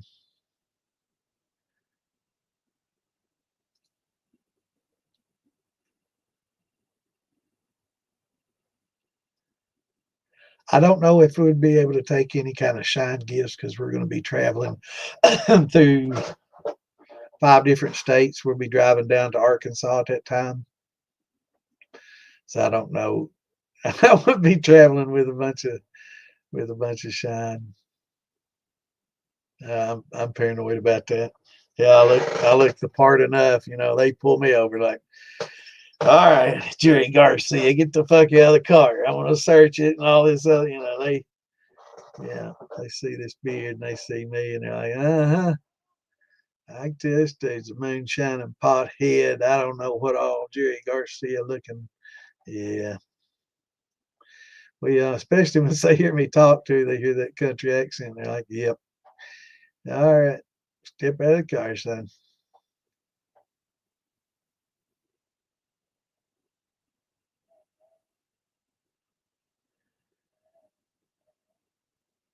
If you can get flake corn cheap, that's your way to go. If you can get it the same price as the other flaked is the best. It's in the rolling process, and I'm sure Hellbig knows already, but in the rolling process, it's steam rolled and it instantly gelatinizes that corn, so you don't have to cook it. It's already gelatinized. You just heat it up to 185, throw that high temp on it, and break her down. So that's definitely, and it's good tasting too. It's been gelatinized properly and cooked well. So yeah, flake corn's usually more expensive here. So if you can get that for around the same price, jump on it. Sweet feed, I don't fool with any of that nonsense. If you want to make, oh, hurt my knee, just turn my foot. Fuck, getting old suck. God damn, that hurt. Um, I prefer to make my own sweet feed. Just get some good corn, grind it up, and mix it with some molasses if I want to make a rum, corn and rum type. Yep, Carolina Pride. Yep. I'm trying to think of. I think producer pride maybe what we get around here. Let me Google that. I'm googling.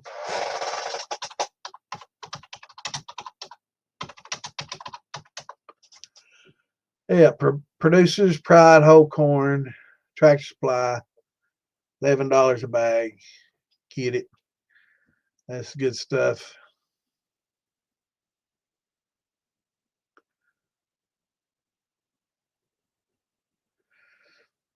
Rural King. Looks like they've got Country Road whole corn. Same shit. $9 a bag. Rural King. Another good place to get it. But I've never had any problems.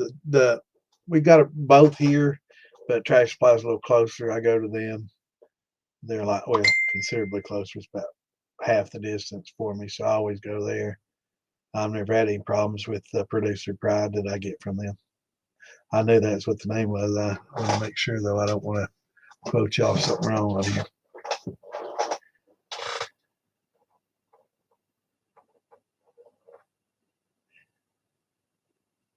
Yeah, I try to do, and this mash that I pinned out is 25 pounds of corn with 10 gallons of water. That's 2.5 pounds of corn per gallon, which is about the right ratio for beginners. Once you get advanced, and used to the thickness, you can move up to 3 and get a little bit more gravity, and get a little more alcohol out of it. But 2.5 is pretty good.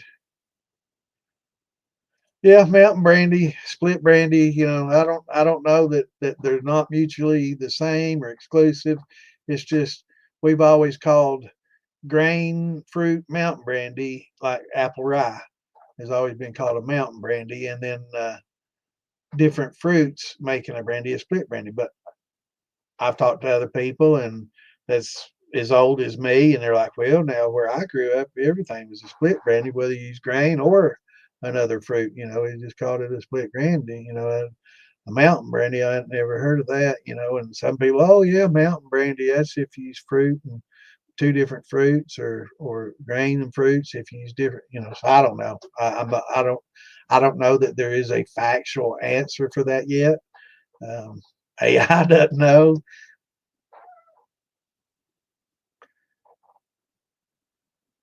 What's going on, Roy?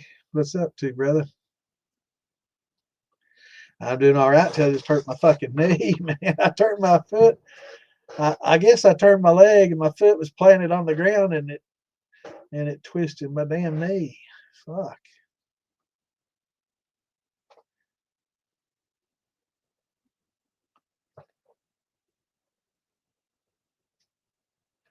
Yeah.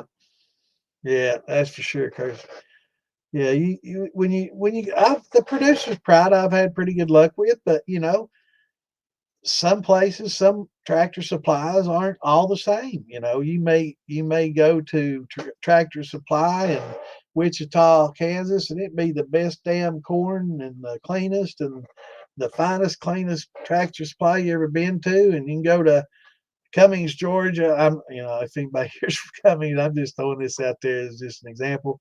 And it has rat infested, corn. They don't keep their Tractor Supply, so I guess it varies. But But I've had pretty good luck with the cleanliness of the producer's proud. I've never had a lot of garbage in it. Of course, there's always going to be a little bit here and there, and when you're grinding it, you just pick it out and throw it away. You see something odd, but for the most part, it's good, pretty good, clean corn.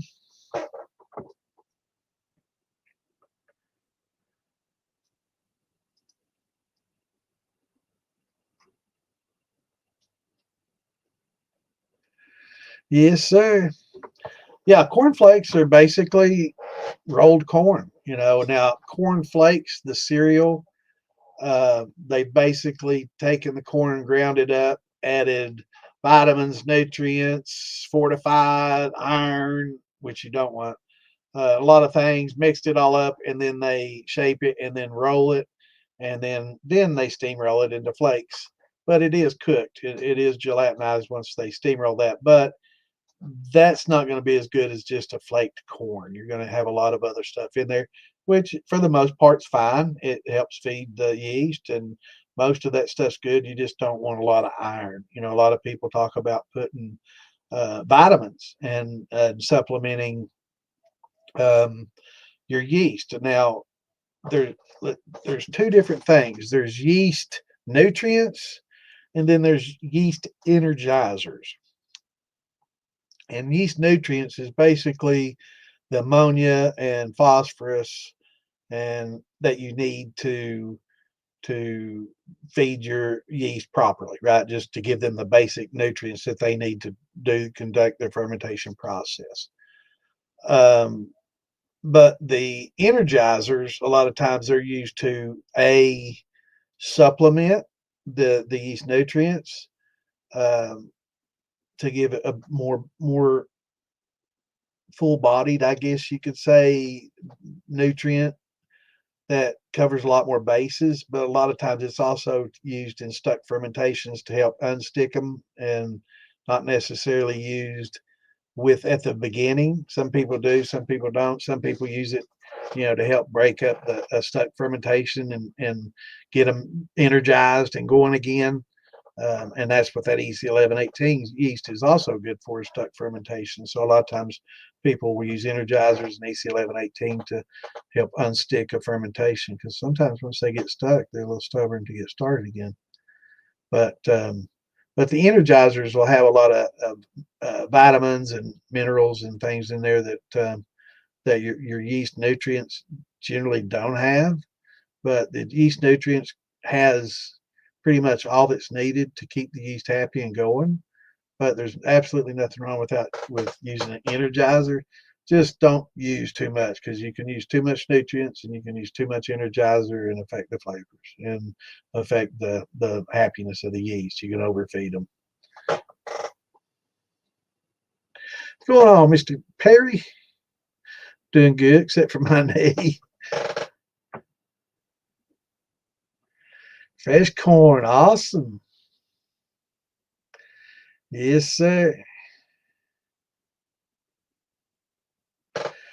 I doubt it. I'd say a lot of that flavor is going to get distilled out. Check Philbilly. I'm sure Philbilly's fucking done Fruit Loops. If he hadn't, he's done, you know, probably the generic equivalent that you get in the big huge bags. But yeah, I know a lot of people have done a lot of different cereals. I will say that the bran flakes and those frosted flakes and just the regular corn flakes, they do make a pretty decent nutrient, a supplemental nutrient and a basic nutrient, that'll help your yeast for sure. Especially like those bran flakes, they have a lot of good stuff in them, and then and as an energizer to help supplement. But you still have to make sure that you got all that um, yan and fan. Can't have an episode go by without talking about the yan and fan, because it's very important, and a lot of people don't realize it. And I did add something to the recipes that I'm working on, that I'm going to put out this week. Um, when a lot of people do corn, they say, "Oh, it's a grain. You don't need any nutrients." You don't have to have nutrients. It doesn't mean you don't need them. It's just that you don't have to add them for it to ferment. Um, but that doesn't mean that you don't need them. A little bit. Corn does not have enough nutrients for itself, just like it doesn't if you malt the corn, it doesn't have enough diastatic for itself. And the corn itself doesn't have enough nutrients for itself. Once you add other grains, rye, barleys, wheats, oats, boom, all of a sudden you got plenty of nutrients because all those do have surplus nutrients in them, especially the malted grains. You know, those have lots and lots of plenty of good nutrients along with the diastatic power. So with just a straight corn, you don't want to use like if you're this is hypothetical. If your nutrient says 1 teaspoon for every 5 gallons, use half a teaspoon for 5 gallons. You don't need as much as if you're doing a sugar shine or a rum or a tequila or something with absolutely no or a brandy that had absolutely no nutrients at all in it. Because corn does have some, and you don't want to overfeed it. And interesting enough, um, trying to remove that. Just learning how to remove.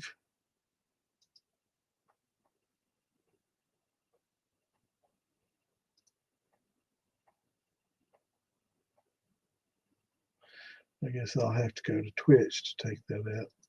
No problem.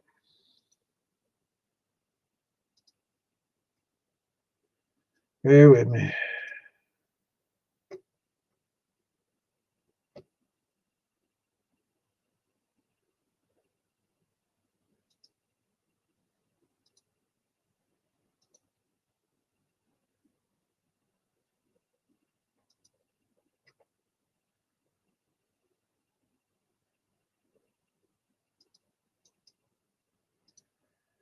Interesting.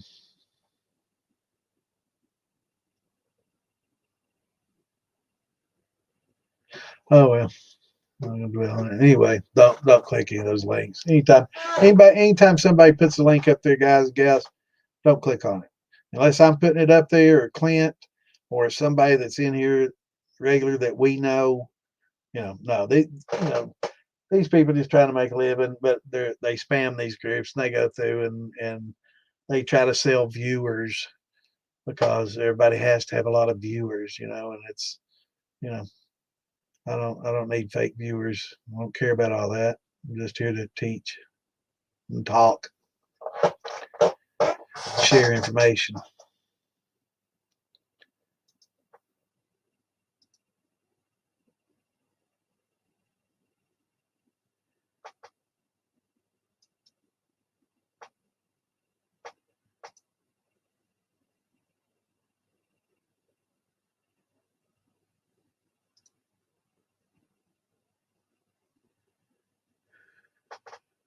A lot of sweet corn. You know what I do? I'd sell that sweet corn for 25 cents an ear and buy a yellow dent. Uh, I've not done a lot with sweet corn because I love to eat it and I love to freeze it and put it up, and it's just too expensive for me to use. I've never, well, I can't say I never raised a garden and corn, but I never did that to make corn for the shine. And but it's just too good and it's too expensive that way, and it's too valuable to. But yeah, you can make it with the regular corn. Just you can dry it and grind it up just the same and break it down. You don't need as much. Oh, you're fine. I got the gist of what you're saying, brother. I mean, you don't need to. I'm sure there's still starches in there that can be converted, so you probably can still use the amylase on it, but a lot of it's still sugary. A lot of people may say don't dry it, just use it wet. I've never, I don't know. There's probably been, several times I've been asked the same question, but I've never used fresh sweet corn that's wet to make shine with. But I have seen people that do it, and sure, you can just grind it up and add your hot water and I'm sure the ratios are going to be different from poundage of corn to water ratio because you got a lot of water in that sweet corn, that wet corn already. So you're definitely going to use less water with it. but just using your hydrometer to measure the sweetness. And it's something I'll have to also look is are those fermentable sugars that are in the or that are in the sweetness of the corn.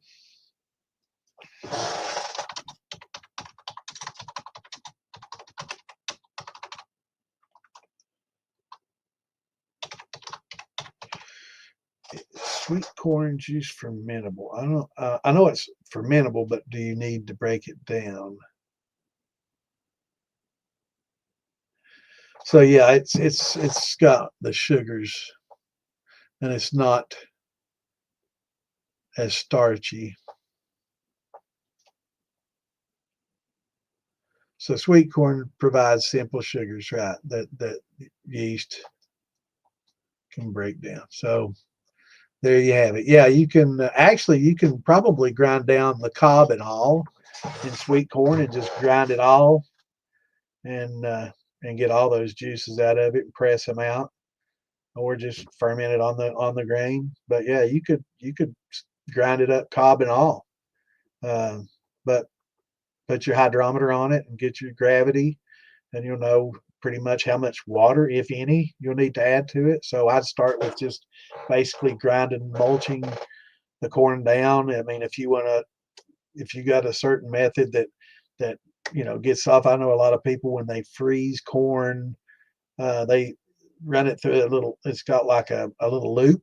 It's got a handle on it. You can just do that, and it'll take all those wet kernels directly off there, make it easy to freeze, right, and put up. Um, it's not like a dry sheller, that shells corn like dry field corn. So this is a different process. But if you wanted to, you could, grind all that up, blend it, add a little bit of water to thin it out some, and just use your hydrometer and see how much sugars you got in there and ferment it out. I'd say it'd probably make some of the best damn corn ever, but corn liquor ever. But it's just always been so expensive, to try to buy in the store. It's always like 20 cents an ear at the cheapest. And, I just soon eat the good sweet corn and use that old deer corn for the liquor, or, some kind of heirloom. Because that sweet corn, that's more expensive than heirloom corn, man, per pound. That's good stuff. But having a lot of sweet corn, that's a good problem to have.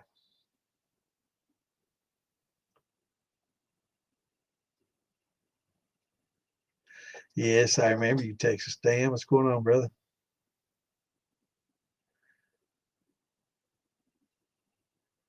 No, you don't have to dry it out. In fact, just from what I was just reading, just grind it up and using that sweetness just as it is. You don't want to dry it up. Just use it, get that juice out of it, and just ferment it.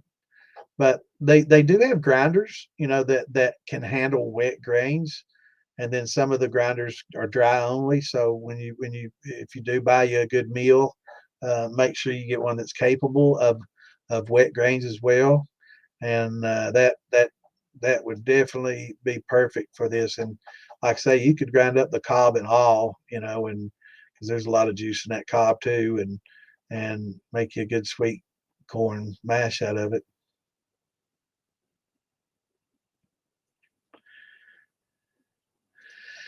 That's good to hear, brother. Yeah, we're taking it easy. Yeah, I enjoy hanging out with everybody, man. That's why all these festivals are so much fun, and why I try to make it to a few of them every year.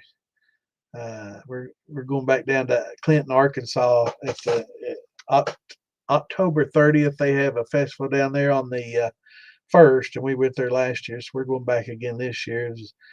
Got some militia people down there and some friends down there, and I'd love to go over to Cyrus's. I think it's this weekend they were saying earlier, and that's in Fort Smith, Arkansas, and that's a festival I'd like to make it to as well. But Arkansas is a pretty good little haul, and it's hard for me to make it.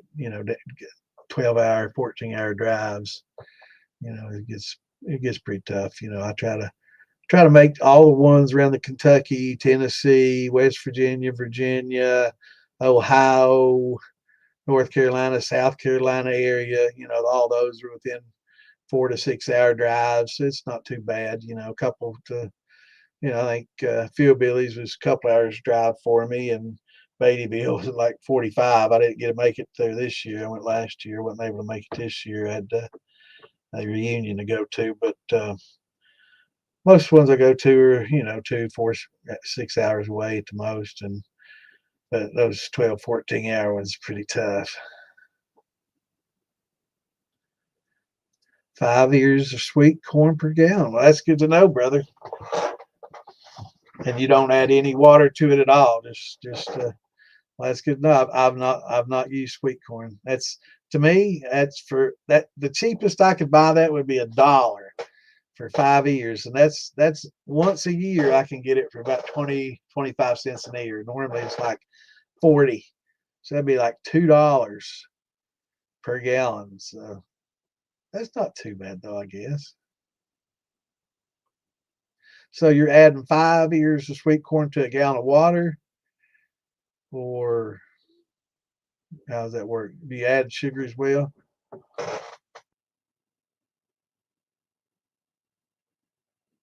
Hell yeah, brother. Man, I tell you, come out to some of these festivals. We'll sit down and drink and tell stories. It's a lot of fun sitting around the campfires. A lot of times we'll camp and tent. I like tent camping. Fiance likes to tent camp, so I do about 2.5 pounds on the yellow dent corn, Steve. I'll do about 2.5. Some people do 2, some people do 3. I find 2.5 is gets a pretty good conversion, pretty good gravity, and still a little bit manageable. With the liquid high temp amylase, you can cheat up on it once you get experienced and stuff. You can cheat into the 3s and 3.5, but it still gets really, really thick on you. So I like to do about 2.5 to 3, depending. And if I have adjunct grains going in there as well, it'll affect the ratio. But it's really about 2.5 makes pretty good manageable, and gets a good return. Dry to water, cool. Good to know. That's not too bad, then. 5 years of sweet corn. Now, excuse me, I'm tired, man. It's been a long day. Do you have to use any sugar? Do you put a hydrometer on it, or do you just go with it? I mean, you don't have to. That's the beauty of this. I've got certain things. I've got pH on my, on my how-tos. I've got the pH. You've got thermometers to measure your temperatures. We've got hydrometers. People are like, you don't have. No, you don't have to have any of that. Now, I'm not implying that you do, and I'm not implying that this is the way or the only way or even the best way. It is just a simple way to do it, and a method that starts you in good practices. So, and once you get experience, you'll know how much citric acid to add to your particular water that you use to get it to a 5.3. So you don't have to take the pH every time, right? For every gallon, you need X amount, teaspoon or whatever of citric acid will get you in the ballpark where you need to be. And once you do it a few times, you've learned that you don't really need to take the pH anymore. So that's just building experience. But this is beginning shining, and well, the recipe is for beginning shining, and it helps beginners learn and get used to it. Once they get used to it, just like making cuts, you don't have to do the 50 milliliter thing. Once you get used to it, you can just go by smell and know right when to pull that jar.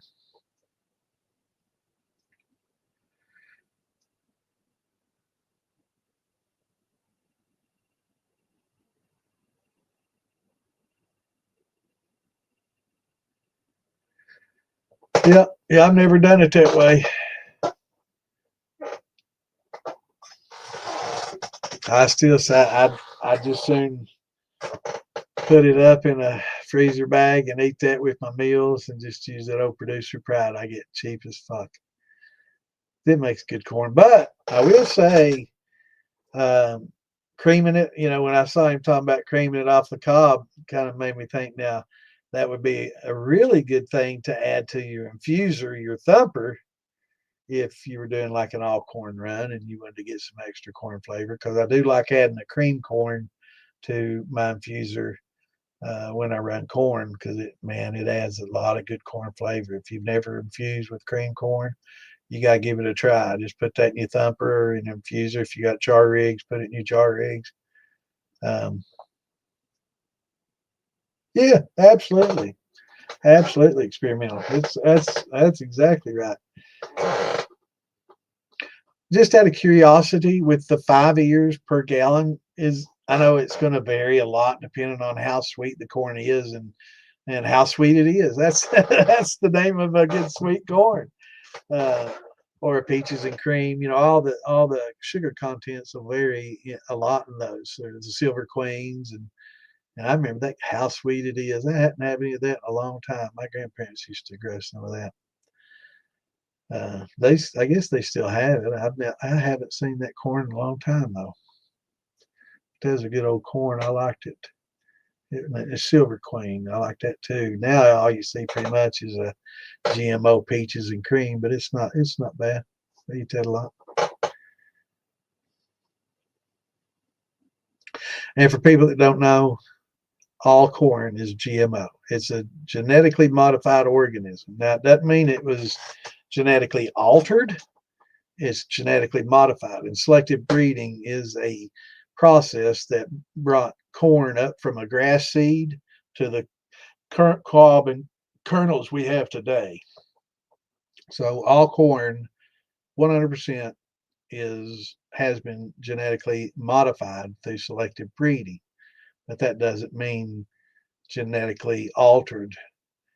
Um, and I think genetically engineered, they have to separate um, GMO from genetically engineered. I think this is what the new terminology is. Clint, correct me if I'm wrong. I think genetically engineered, or I'm going to have to Google that again. I'm thinking it's genetically GMO, genetically modified organism versus genetic engineering. It's genetically engineered. Yeah, engineered. That's right. So genetic engineered corn is when they go in and they take the DNA and they alter it to make it have specific characteristics, or they alter the DNA or the genetics of it. Whereas like a genetic modification would be more like a selective breeding over time. So if something's genetically engineered, I think there's a new stamp that they put on it, the GE or something, that you'll see on a lot of the genetic engineered stuff, and it's a lab base, and it alters the organism's DNA. Um, Whereas a genetic modification is like selective breeding over a long period of time, which is what corn is.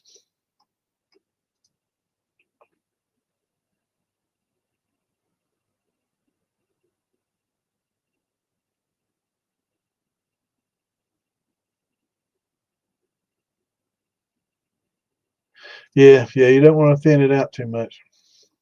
Then you have to add some sugar.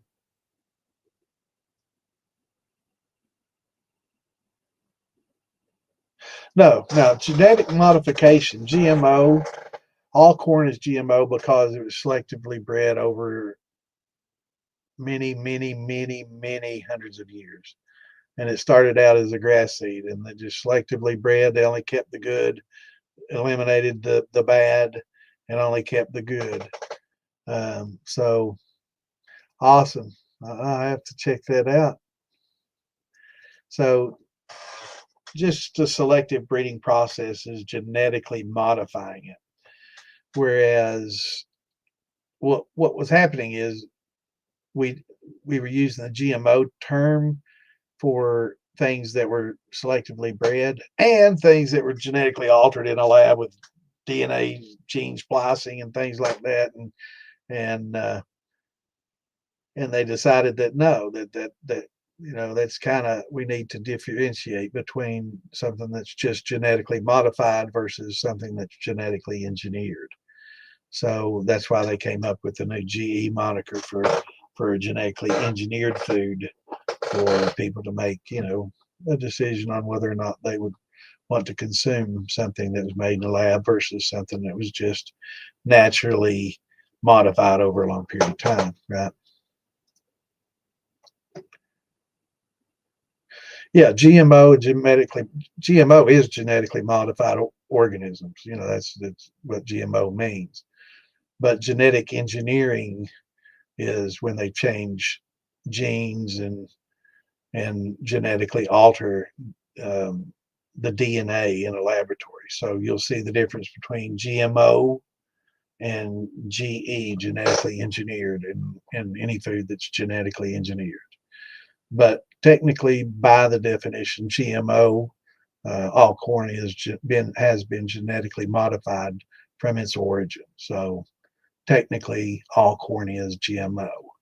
But it's there's lots of different levels of genetic modification and genetic engineering. Now, a lot of the new stuff that's genetically engineered, some stuff, um, where they'll alter the DNA to create a natural pesticide in the plant to keep bugs off of it. So they alter the DNA to create a natural pesticide to keep certain bugs off of it. Now, that's more of a genetic engineering versus a genetic modification.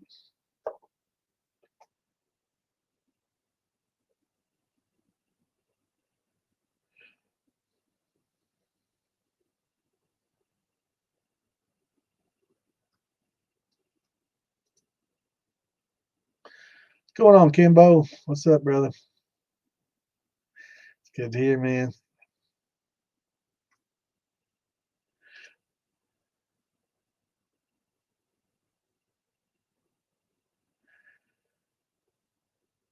That's a good question. Now, Steve, would something, for example, like grafting, an apple branch to a plum tree because it has a sturdier root system, or vice versa. A lot of times it's, something that can pull nutrients out of the soil and transfer them to the branch at a faster rate, can make more fruit. And I've seen trees that have like apple trees that have like 5 different apples, grafted to the same tree. Now would that be a genetic engineering or that just genetic modification? It'd be interesting. Not something I spend a lot of time studying.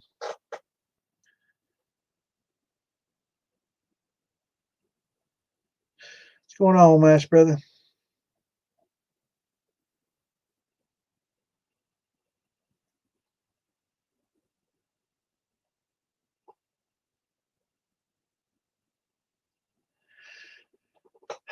Just taking it easy, brother. How about you, man?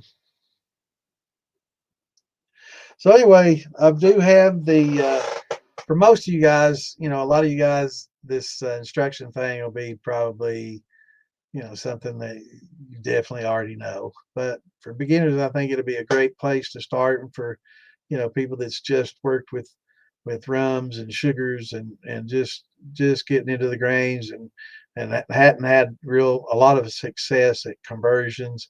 It'll iron out a lot of things and give you the steps and processes. And it's kind of simple to follow. I try to just make it just line for line. I'm not trying to make it complicated, but trying to explain a little bit as it goes, but at the same time, not getting too in depth in the science and all this and the whys and hows and whats. But it'll help a lot of people, and just make a decent corn liquor and multigrain. Right, right.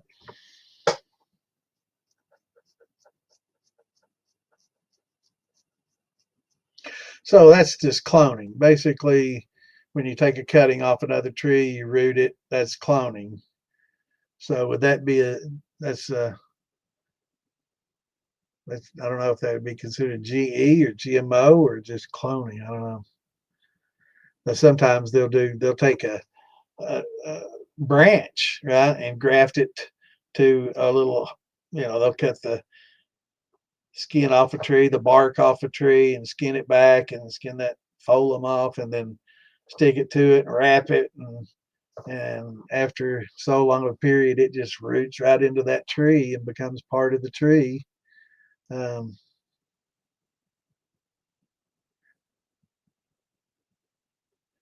right. I try to explain things, in several different ways. I try to explain everything and break it down as best I can. And I just want a lot of people to learn, not necessarily the right, wrong way, whatever. There's a lot of different ways to do it. There's a lot of shortcuts you can take. Um, but, learning to do it and getting experience to do it. And then once you get a lot of experience, then you can start making shortcuts because you don't need to take that extra step because you already know. Right. Yeah, I've seen some apple trees, man, that has like 8 different apples on it, man. It's cool as fuck. And maybe different fruits. You have like plums and apples and pears. It's crazy. Yeah, that's what I'm here for, brother. And hopefully when old Santa's gone and you've learned a lot from me and from others and got some experience under your belt, and I'm no longer with us, maybe someday you can pass it along and help somebody else and help teach others to keep the craft alive. That's kind of one of the things I want. And I want it to be safe. I want everybody to have an enjoyable hobby. I want it to be safe for them, and most importantly, safe. And there's certainly some things that you can do that can be dangerous. So we try to eliminate the dangers and make it as simple and safe as possible, and decrease the failure rate, because there's a lot of people that don't have anywhere to go or don't seek the knowledge, and they just try it. They get their little beverage steel, and they find some half-ass recipe off the internet somewhere, off Reddit or some bullshit, and they try to do what they say, and it was some clown that has no idea what they're doing. They're just out there trying to preach some bullshit and act like they know something, and they are clueless, kind of like the wine guy I was talking about earlier. I'm not hating on the guy. It's just that, before you get out there and do that, at least watch one fucking YouTube video and learn how to make a proper wine, before you make a video on how to make it. But there's some people with an ego out there that just, they don't even think they even need to learn anything, man. I don't know where they got their information from, but yeah, it makes a pretty good idea to break, at least with your grapes. You want to crush them. You want to break that skin open and open it up and let the pectic enzyme eat all the meat out. And then the next 24, 48 hours later, you can skim all those skins off, because those skins are bitter. And especially if you're going to make a wine, you want to get those skins out, on day 2, or, before you really start getting into the heavy fermentation process. So, because they're bitter. And that's why you don't want to just take grapes and mulch them up in a blender either, because the skins are hard to get out then, because they're all teeny tiny pieces. That's why when they make wines, they stomp the grapes, because you just want them crushed. And all those skins, if you leave them pretty much intact, but just broken, so the enzymes can get inside the fruit, those skins are pretty easy to skim off using a strainer. And just pouring it through cheesecloth or whatever, or using a little kitchen strainer. But yeah, it's just, you can tell the guy didn't even spend a day researching, and using way too much sugar. I don't know if y'all seen the video or not. I'm not knocking the guy. I mean, I'm glad people out there trying to teach, but you got to be a student before you become a teacher, and you got to learn. And he certainly, you look at the comments, and it's like everybody in the comment section saying, don't you think crushing the fruit or breaking the fruit up or something would help first? And it might even make it a little easier to get in that plastic jug you put them in. I don't want to knock people though, but But learn to walk before you run.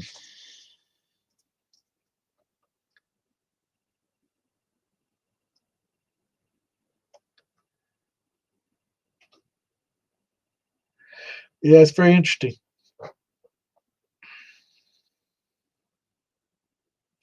Yeah, yeah. You got those guys too, Steve. Yeah, they've done it once. And it's so funny, you got these people and you're trying to teach them and you teach them and they follow what you say, and that's just like one recipe of one thing and then they post about their experience and they got a good result, their first time and they got a real good result and then the same person you try to give them some more advice, they're like, I've got it from here. Thanks. I think I know how to do it as good or better than you now. Yeah, yeah, those are real funny. Those are the ones you see start putting messages in the file. Why is this not working off? It's usually it took 2 weeks and now it's been 2 months and it's still not done. Figure it out, bitch. Yeah, it's funny.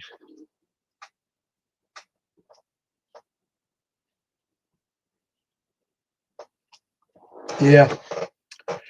Well, according to some people, stills won't explode. I've actually had several people say that you can't, your stills won't explode. I'm like, wow, you that stupid. All it takes is one little search on YouTube for Mythbusters, and they'll show you under they had some exploding steels. You know,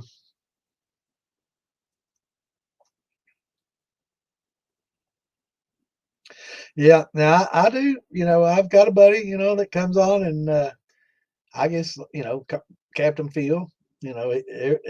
He's not ashamed to admit it. He made a mistake. He didn't get his lever clamps on all the way. I guess one of the on each side of the clamp, it locks into the rim and then comes down and locks into your, lever.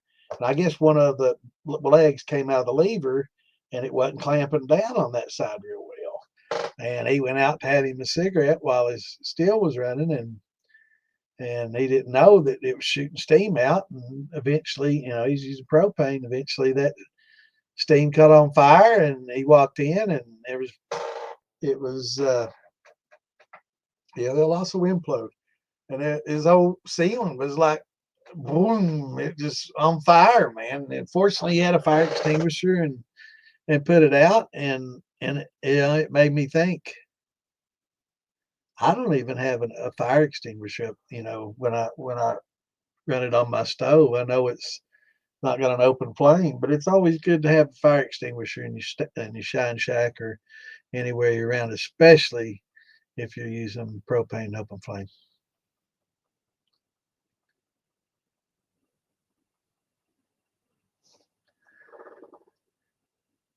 Yep, they can implode. That's for sure.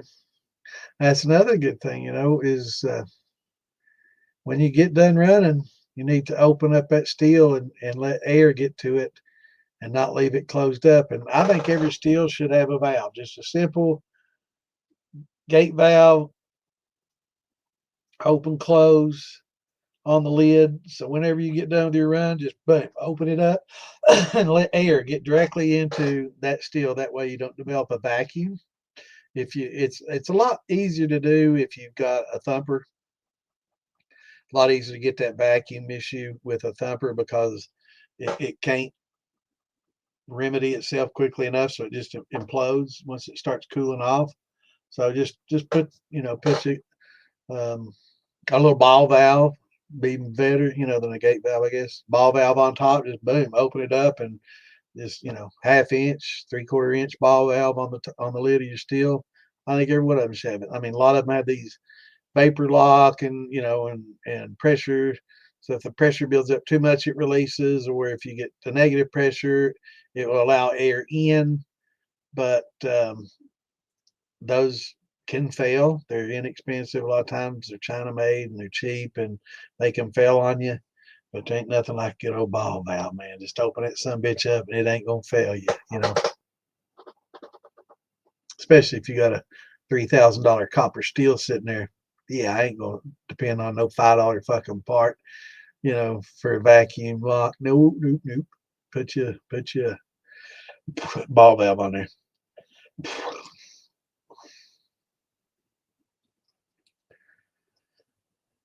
No, I don't think they watched the first of it because I mean they was putting whole fruit in there, man, skins and all, not even breaking them up.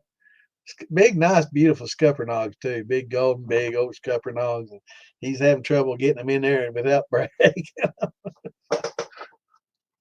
I shouldn't make fun of people like that. They're trying, but I want to send the guy a message and say, I really appreciate what you're trying to do, but you'll get a lot more flavor in your wine if you just open that fruit up and let some of that yeast get to some of the goodies on the inside of that carry all that great flavor because those skins are pretty bitter, and that's the only thing you're getting is flavors off the skins and the sugar that you're using to ferment. He's using a lot of sugar, so it's basically a Scuppernong skin flavored sugar shine.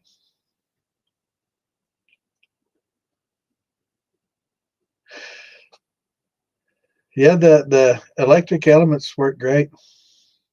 Yes, they do. Make a great gift for your favorite shiners. I got one, so don't everybody buy me one. Instead, you can get me that copper steel I always dreamed of.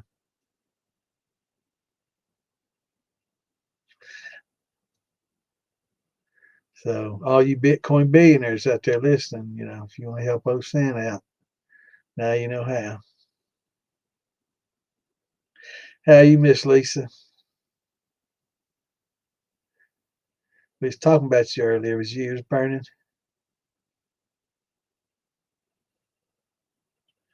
Yeah, a lot of people release thumper pressure, and a lot of people just crack the top. Just open up the tri clamp and just lift the cap off and just let air get to it that way. There's a lot of ways you can do it, but it's so easy, because that's hot. You have to get the gloves on to get to that clamp. Most of your valves will have a little rubber handle on it. You don't even have to have gloves on. You can just open it up. But yeah, just make sure you get it open and relieve that pressure and release the vapor lock is the main thing.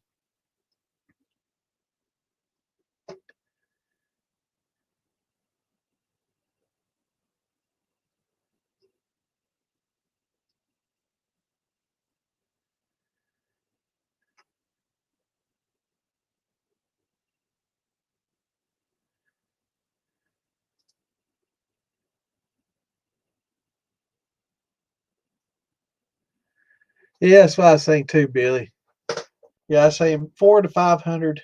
I think a 400 or 500 gallon still to fill up a barrel. I know you's watching, Billy. You need to say hey earlier, brother. How things been going? For those of you who don't know, that's Mr. Billy Reed. He is the chef de jour of the barbecue pit master out there, brother. If his wine's half as good, or if his shine's half as good as his barbecue, must be pretty damn good. Oh, my knee's killing me, man. What the hell? God damn, getting old sucks. Did you hear that pop? Fuck. That's just me bending my knee.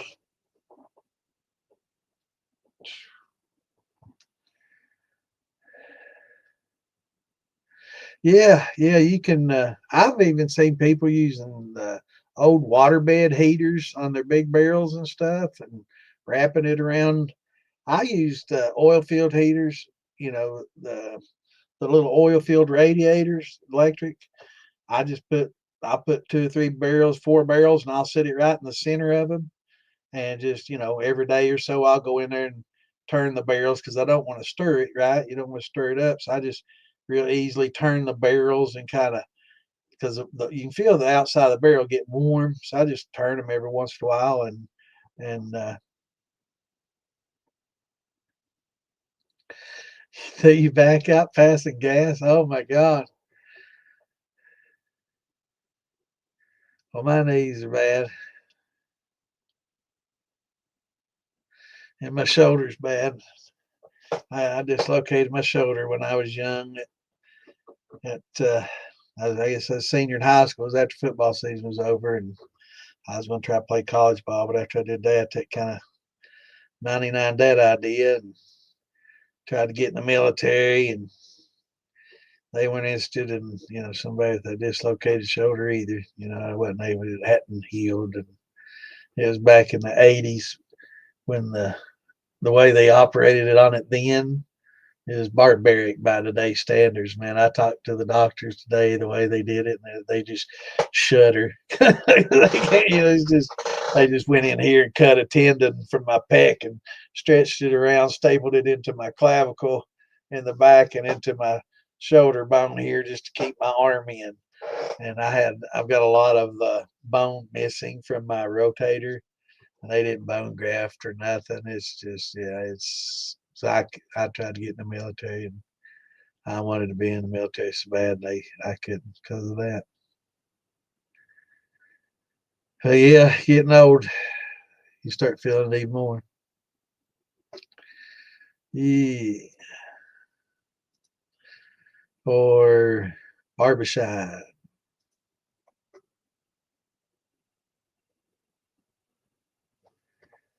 I can't believe I just did that. My knees just sitting there turning my legs slightly.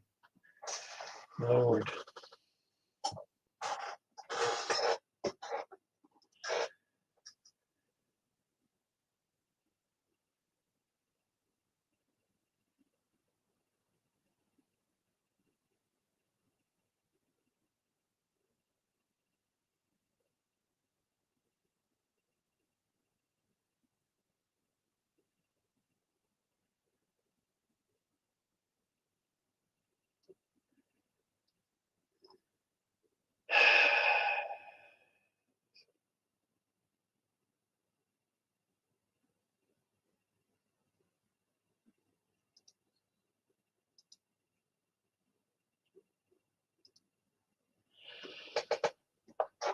Man, I can't wait till these, I I love Facebook and I love all this, but they have these little chats, and they're taking them. They're getting rid of them in October, and that can't come quickly enough. And I like being able to chat and help people in those chats, but it's a lot easier to help them in the group where we can all monitor it and people that are on the consent, because a lot of people don't pull those chats and don't even see them. And you also, every time one of those chats goes off, ding, your phone goes off and you're checking it, it's just somebody waving, and then ding, ding, ding for the next 2 hours. It's other people waving. And it's like, man, it's just, yeah, it becomes a pain in the ass. I ain't been that way, but I'm admin moderator in quite a few groups, and it's like every one of them has like five. And there's a lot of scamming going on in the chats, and it's hard. I have to moderate it and go in and find the person's name, then go in the group, look for them in the group, and remove them out of the group, for all the scam shit that they're posting, trying to steal money off people. And I look forward to the day they're gone and we can just take care of everything in the group chat where everybody can address it and other people can answer questions. It's not all, I mean, I think some people have a false sense of security when they're in those chats. Like, people can't see it, it's more, no, it's not. What's going on, Mr. Claus?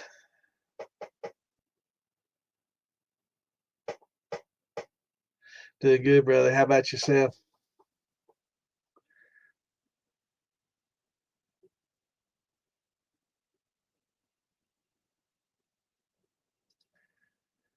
Yeah, I can say my Steve. It just all day, and all the ones I'm in, and it does it for all the members too.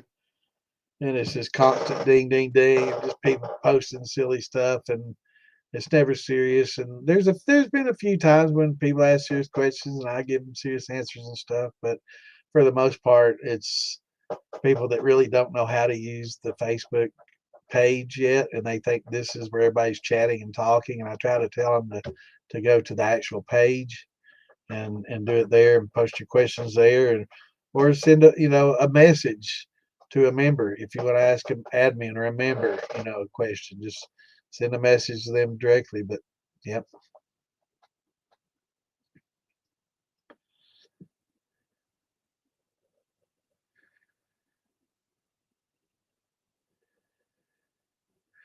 Yeah, I tried to get in, but now I'm too old, so they would definitely wouldn't take mass anyway. But yeah, they wouldn't. Even the Navy, wouldn't take me, and the Air Force, none of them. I guess none of them. I went to started out. I wanted to go to the Marines, and then no, Army, no, Air Force, no, and Navy, no.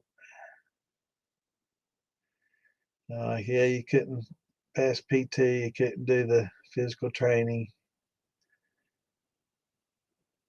I wasn't able to. I get to throw a grenade. I guess the over the shoulder motion, and it's my throwing arm. I guess maybe if it was my left arm, because I can do like pull ups, and I can probably do the that to that, but the throwing, and depending on my shoulder, nah, I wouldn't want. I wouldn't want everybody's life depending on me being able to throw something, a hand grenade for 50 yards or something. I wouldn't be able to do it. Maybe sidearm I could. Awesome.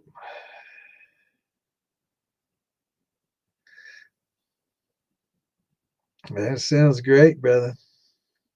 Yeah, it is about time for a show, Roy. I appreciate it. You must could tell I was getting thirsty. This is a weeded bloody butcher sour mash. Buddy gave me several jars of.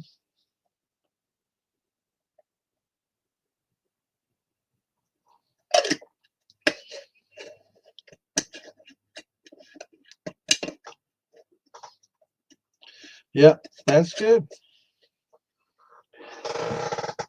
I'm glad you're doing that, Clint. I want to wear that. Yeah, that's awesome. Yeah, there's I think Phil Billy's doing classes now, and Alan Bishop's going to start doing some classes. Amanda's doing classes. I think it's great. If I had time and the ability, I just think get on here and talk and not have to set up and have people come, and you know, I'm just not set up for anything like that. Where they do the hands-on, come in and mash in and do the whole thing, here. I don't think it'd be very legal. I guess you have to go to a different state or be legal. Um,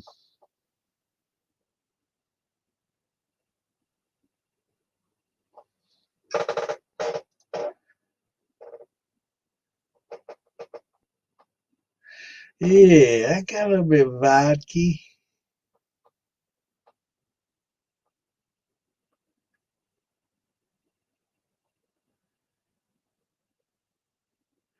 Yeah, yeah, I enjoy doing the wine too. Yes, sir. And my only thing, I've never really done beer. I've done like grains for whiskeys and bourbons and corn and multi grains, but I've not done Scotch yet. I want to do that. I want to do an all barley Scotch, and I don't know. I'm not a big fan of rye, so I don't want to do all rye. I might do an all wheat vodka, and see how that works out, something like that. But the only thing I've really done all grain of is just corn. But I've never done beer. That's I've never been a big beer drinker. So as far as that goes, I've never done a beer for beer. Now I've done quite a few grain mashes that made a pretty decent tasting corn beer if you want. But I've not made with hops or using any of that all that and done all the sparging for the you know I've not done the beer.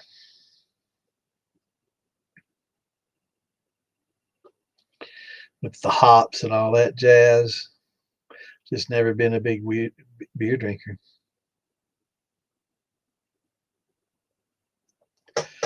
I'd say it would probably be better if it was malted.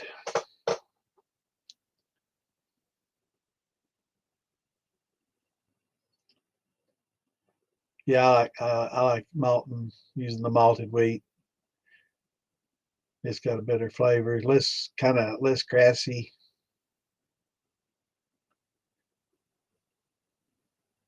Blonde beer, make a Heineken. So you like Heineken? I've never been a big beer drinker. I never really liked beer until I went overseas and drank some dark beer in France, and all of a sudden I became a fan of dark beers. But it's so much different than a blonde American beer versus a dark, a cold blonde 6% American beer versus a warm dark 12%, you know, German or French beer. I mean, it was just so much different. It was really good. Yeah, malt and grains would be a good class. I'm not sure if Phil Billy's done that. I'm sure he's probably done it. But if not, yeah, it would be good. And corn and all the grains, really, because it's I think a lot of people don't understand that you have to stop the malting process right after it starts. So you don't want the roots to get real long, and because the longer those roots get, that means more of the starches and the natural amylase in the grain have already been utilized, and it's been given up to the formulation of that root. So you can't let them go too far, or a lot of the good stuff gets used up. That's what you're trying to get at, is the same stuff that gives it the energy to produce that root. That's what you want to convert. Yeah, I like the yeah. It was totally different, man, and I liked it. The dark beers were much better. I dig them, but you don't see that many of them here, and when you do, they're pretty expensive. But still, I just soon drink whiskey. That's always been my weakness. Whiskey and bourbon, good bourbons and whiskeys, man. That's why I bought those barrels. I want to get me some. I want to start aging my own. I use the wood staves, but hey, brother, I don't have to sign you up. If we do a class, it'll be right here, or I'll do a video like Phil does, and just put it up for everybody to see. But no, you won't see me doing classes. I might, if Phil Billy or somebody doing a class, want me to come up and help them out, or you know, uh, you know, assist them. I'd be happy to do that. But as far as trying to find a venue or bringing people here and trying to do it,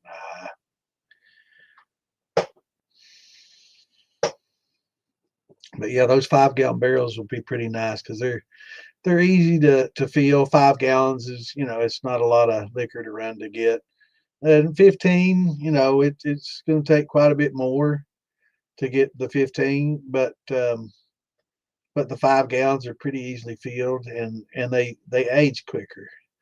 Not better, but quicker. Nothing can replace a 53-gallon barrel in 4 years, unless it's probably 100-gallon barrel in 6 years, right?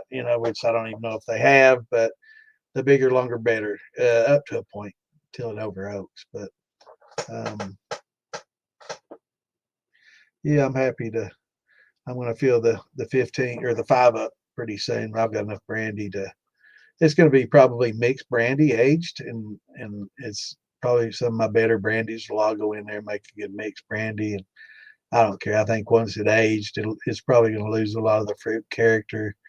You might get a little bit of fruit here and there from it, but I don't need boxes and boxes of jars in there. I just soon have one barrel is 5 boxes of char stacked up. And I like the flavor of the oak, even on fruit brandies and stuff. I like the oak. I've always liked the oak smoky, aged flavor of charred barrels. So I love whiskey and bourbon. I'd say if they put Tito's in a barrel and aged it, it'd be good too. Tequila. I love that. White tequila is okay, but that golden tequila's been aged in a barrel. Damn, it's good. I love it too. What's going on, Shadow? Ain't seen you, my brother. What's up? I know what you're about to say. I might as well just reach down and get it. You're gonna say shots, aren't you? Usually have Mark here to call out the shots, but he wasn't here earlier. I got out of this class sober. How you been doing, brother?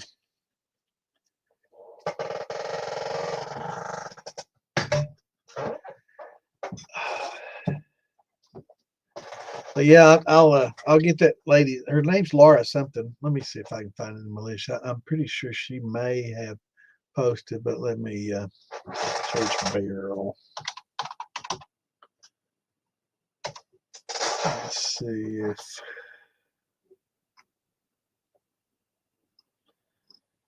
I can find anything. No, I'm not seeing anything. No, it's going back to Amanda's post. Kelly Graham, here we go.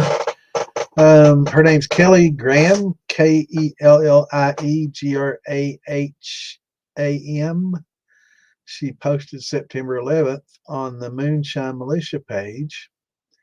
And she may not have any now, but she's got her phone number there. And she's got 5 gallons and 15 gallons. Now, the 5-gallon barrels are 100, and the 15s are 150. Also, check Phil Billy. He's got barrels too. Now, I'm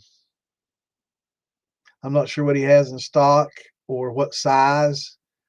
I think when he does have them, though, his price on the 15s probably a little better than that. The 5 gallons for me, everybody said the 5 gallons are easy to find. I've not found many 5s, so I jumped on it at 100. I was happy to find it. Probably a little bit much, but like I said, I can get 53s around here for $45. But they're just too freaking big, man. I mean, it takes a lot of liquor.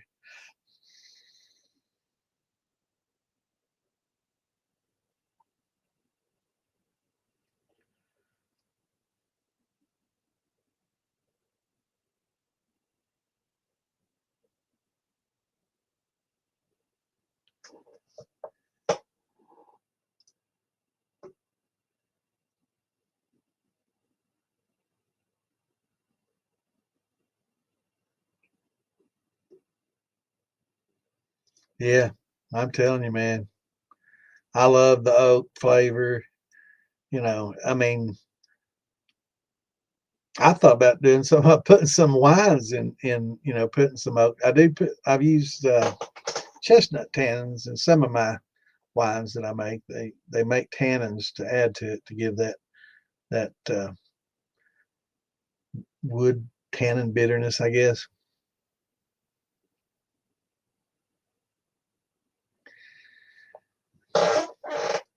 Honey and St. Pauli's girl.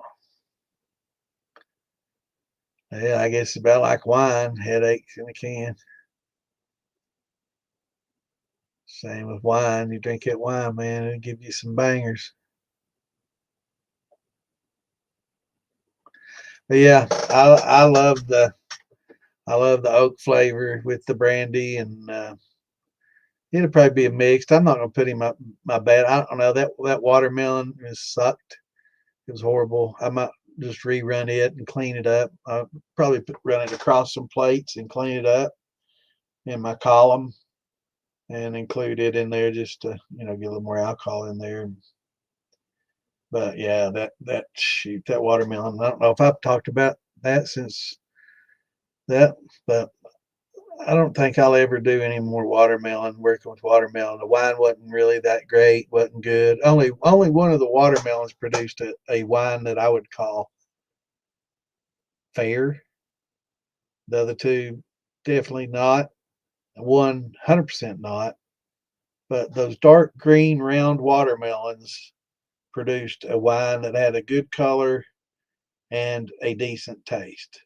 I wouldn't say good, but fair to decent. It was okay. I think I could have cleaned it up to make an okay wine out of it. The variegated lime green, light green, big long seeded ones, horrible, horrible, horrible. And I fermented them all the exact same way at the exact same time, right beside each other, the same everything. So, and then I did the seedless that were variegated lime green, like the seeded ones. They look the same on the outside, but these were seedless ones. They were round. And it was mediocre-ish. But the best were those real dark green ones that made a fair wine and a fair taste and really good color. Had good color to it. The other two were really pale pink in color, and that one had a good red color to it. And but one of them produced a pretty stinky wine that I didn't even run. I just dumped it. And I know I wasted some alcohol. I didn't really have time, and it was stinky, and it wasn't going to do good. And I didn't want to spend 4 hours running it all through, and just so I could run it through later. I didn't have my column set up for that. I was running brandy, and I run it differently, than when I'm a cleanup. And I just said, fuck it. I didn't have that much time and money invested in it, and definitely wasn't wasn't going to produce anything good. I could have cleaned it up though, and got some ethanol out of it, but that had been all I'd been getting is just ethanol to do something else with, mix some way or flavor. I guess I could have, but I was in too big a hurry and just didn't want to fool with it and didn't want to leave it for the weekend and come back and re-deal with it. I just dumped it. Probably shouldn't have dumped it, but I was pretty pissed that it didn't turn out good. But the other two I ran and made a not a good brandy at all. Didn't make a good brandy at all.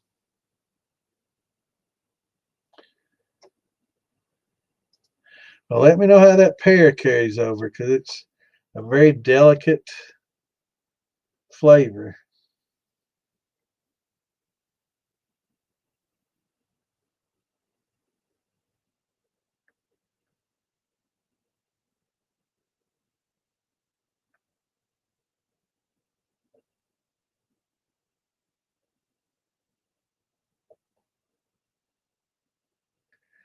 Yeah, I've seen people do the same thing. It's a friend of mine.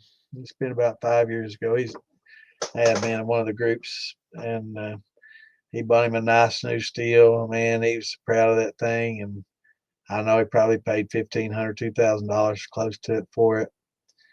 And I think the second time he used it, he imploded that thing, and we helped him, use air pressure to help blow it out, and he banged it out a little bit, got inside there and banged it out a little bit and fixed it to where it could be used. It didn't blow out, it just imploded. It didn't crack anywhere.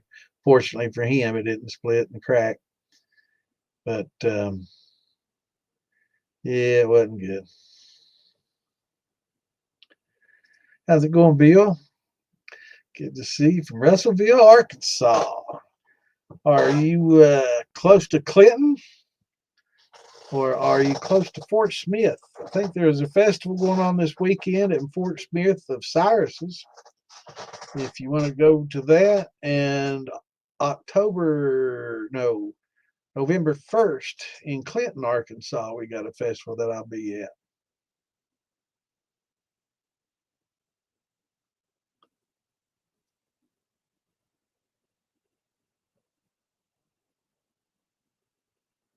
But hello to Arkansas. That's a good country. We went down there last year. Great people. It reminded me of back home, Eastern Kentucky. It did. It reminded me a lot of good-hearted people,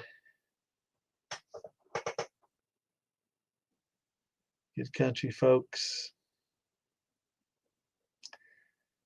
Different mountain. Those Ozarks, a little different mountain than ones I grew up in, but the people were a lot alike. Accents a little different, but the people were a lot alike. Definitely remind me of home. Great place. We have some. We have a lot of. Well, quite a few members from that area in Arkansas. And I like to see my buddy Wayne. Have to plug him. Oh, we'll probably see him. I don't know if y'all can see that or not. Oh, oh, oh. Yes, can y'all see that? Ozark Steelworks. My buddy Wayne does a lot of good work down there. Steel builder, parts builder. Great guy.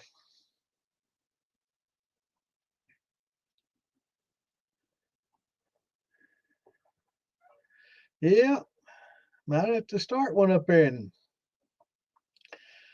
Oregon, probably Washington and Oregon. I mean, hell, they let you use everyone on the streets up there. I don't think they really give a fuck about distilling. I don't know. They probably be a bunch that think it's okay to shoot up on the sidewalk, but don't you dare make any moonshine.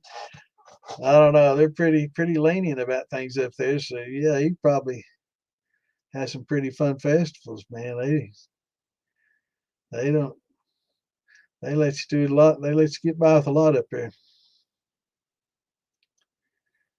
Might want to do it before Trump sends in the troops, though, man. Because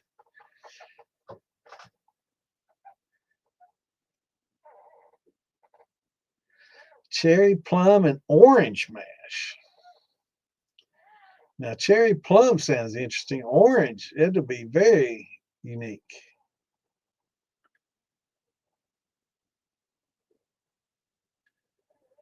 Cherry plum sounds. I've got cherry wine in there and I've got plum wine in there. I make a lot of both, and I've also made some slivovich. When you distill the plum wine, that's called a slivovich, and then a cherry brandy. But I've never done anything with orange, or citrus. I've used lemon juice to to adjust pH when I was out of citric acid, but I've never really done anything with any. I mean, it's perfectly fine. You just got to kind of watch your, acidity levels. But trust me, I mean, orange juice isn't as low pH as you think, and you'd probably still have to add some citric acid to get it down to 5.3. That's another good thing. Let's see, pH of orange juice. And yeah, I'm Googling that because I don't know that off the top of my head. Anybody else? Yeah, I didn't think so. Damn, that's a good chart. Got me a new chart. Awesome. Damn, I like this. Orange juice is 3, so that's a little lower than I thought. So yeah, you can get some pretty good. They got me a new chart though. I like that. Minute Maid 3.34. So yeah, you can use. You can definitely use some orange juice to lower your pH. So you might have to raise pH. So that might be a good time to throw in those oyster shells and try to help buffer things a little bit. Orange juice 3.3 to 4.2. I'd say with the plum though, with the plum and the other, it might just work out to about 5 actually. Once you get everything mixed up, that'd be pretty good. I'm glad I did that though. Fuck. Security check required for me to get a freaking. That is a really good chart, man. I'm a chart freak. I like having my little charts to go to. But let's see. Save images.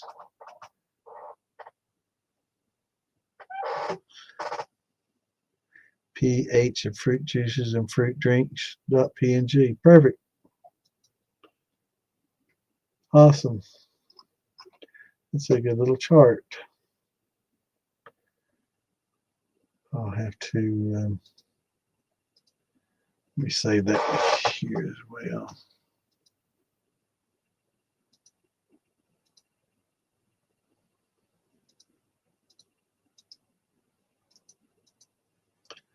Yeah, I'll save it there as well. Yeah, I like having charts, man. Because I like visual aids. A lot of people, you can try to explain something a million different ways, but a picture's worth 1,000 words, they say, and that's true. I have to screen capture this one.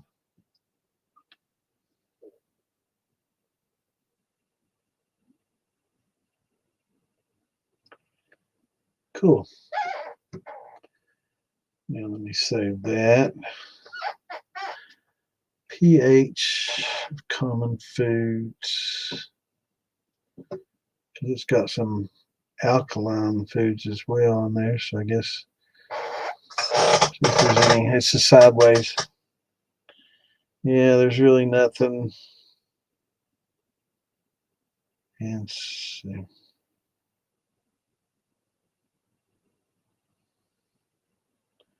No, strangely enough, most foods are, I guess, natural and acidic. I'm not even gonna save that chart. Yeah, I like having my charts. I love them, man. They are.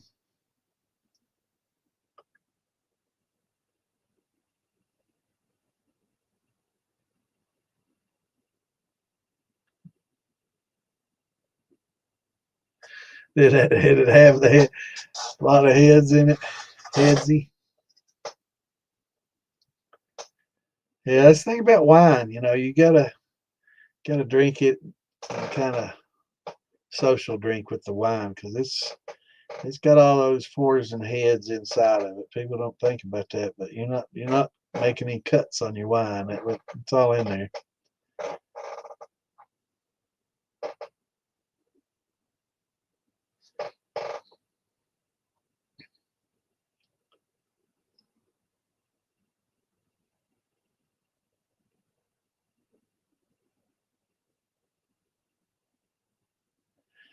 Yep. All right, y'all. Well, it's getting about 11 o'clock, and it's Wednesday. This Saturday, I might sit up and drink with y'all a little longer, but I got some stuff I got to get done tomorrow. Well, I'm glad everybody tuned in, and now the number went up. I saw somebody just joined us, and I'm sorry. You joined right when we are getting ready to go, but hopefully you're a regular. Well, maybe not. Ace Curve 24, how's it going? Good to see you, brother. Good to see some Twitchers on here, like bringing in some new people. Most of our folks come in from Facebook and YouTube, but it's good to see some Twitch. We try to bring in some new people.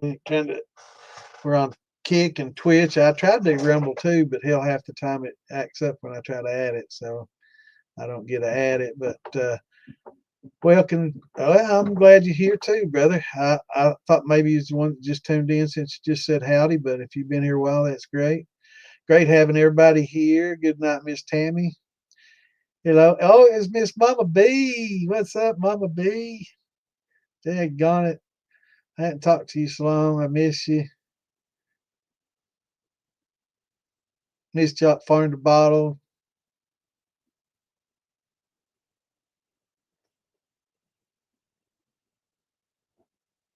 Did you go to Beattyville, Mama B?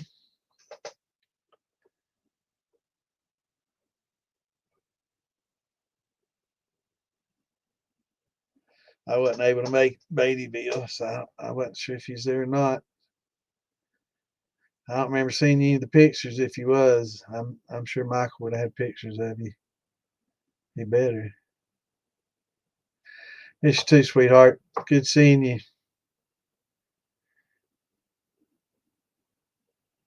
For those that don't know Mama B, she was on Master Distiller, so was her husband Jason. Jason won, and Mama B came in second. Both awesome people.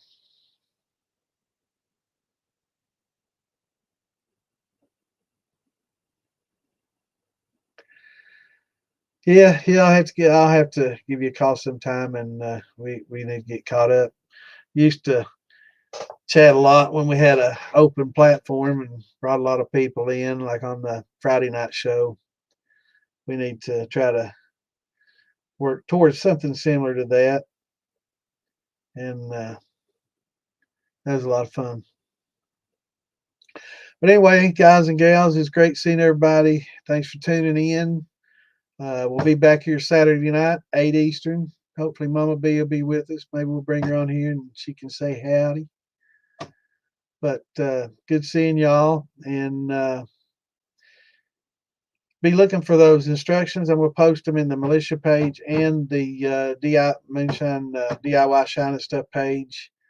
It's for beginners. When you look at it, don't expect anything. You know, it's a foolproof method, I guess. A foolproof method. There's lots of ways to do it, and a lot of people say, "Oh, that's not the way it's done. I do it this way." Well, that's fine. There's a million ways to do it. So I'm not saying this is the way or even the best way. It's just an easy way to get good results, and kind of explains a little bit along the way, but didn't go into too much detail. But until Saturday, everybody have a great rest of your week, and hopefully we can have us a great weekend. And we'll see you Saturday night at 8.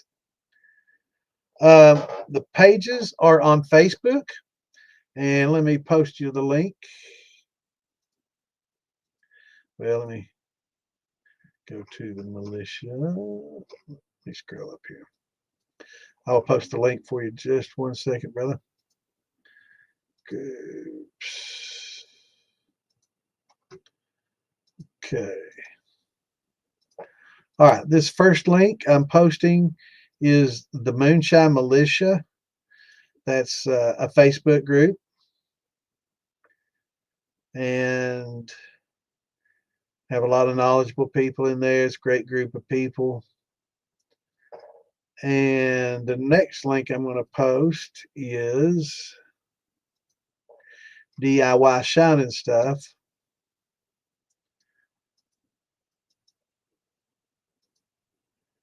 Also a good group. And that's that link. So go to both of those, join up.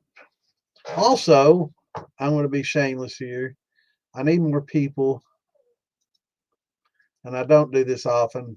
I think this may be the first time I've done this, but this is my DIY distilling podcast page. And I need to get more people in this page. You don't have to go to it every day, follow it. It's not one of those type pages where we're actively posting questions and answers and all that. This is strictly a page I use to post my DIY videos to, and my podcast to.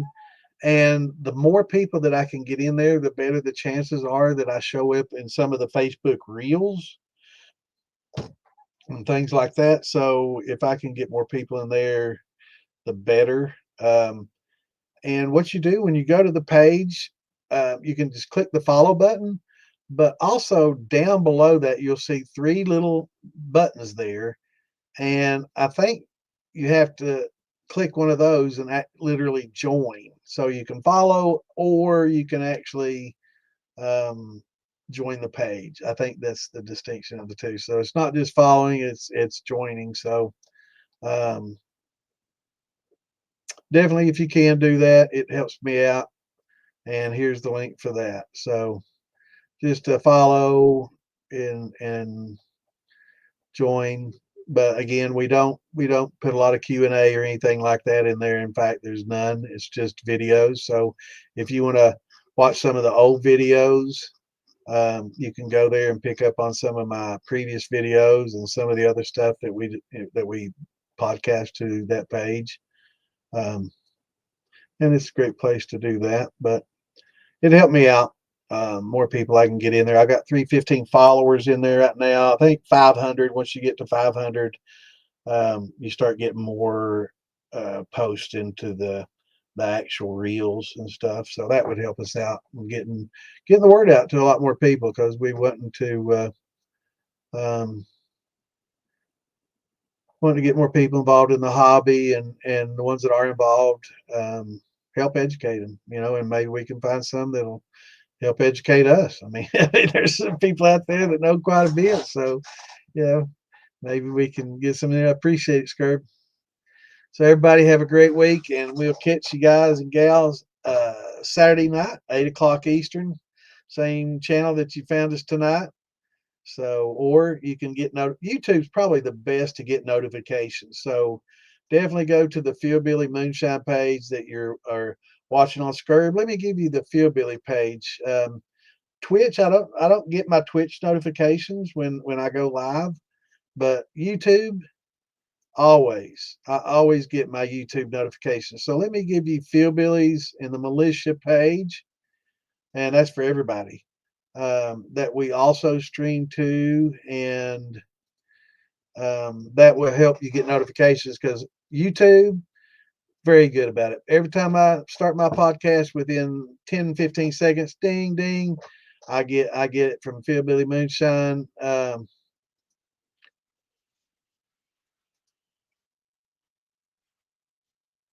And from the Militia YouTube page. So here is Fieldbilly Moonshine's YouTube page. Do the same over there. Like, follow, and subscribe to that.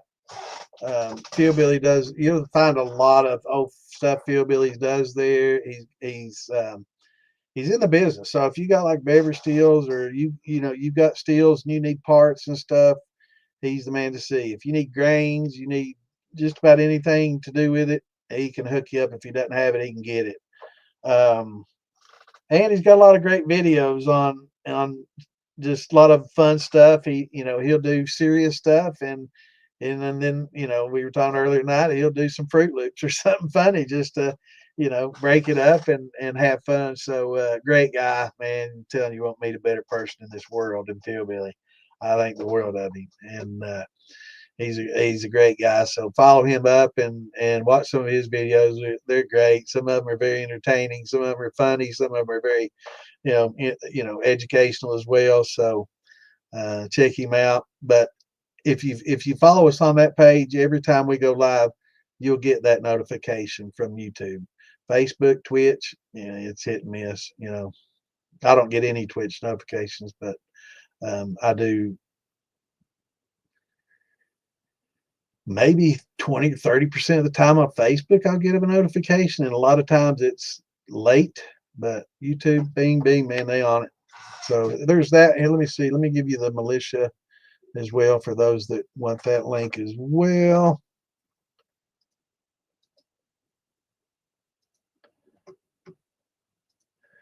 And here is the Moonshine Militia page on YouTube. And also a lot of videos stored there as well. So on Facebook, a lot of times after so long a period of time, they'll start deleting videos and stuff once it gets so old. But on those YouTube, man, they're pretty much they're on the cloud, so they're good to go for a long time. Anyway, it's good seeing everybody. We'll see you all Saturday evening. Everybody have a great rest of your week. Shine on, love y'all, and take care. Okay, Steve.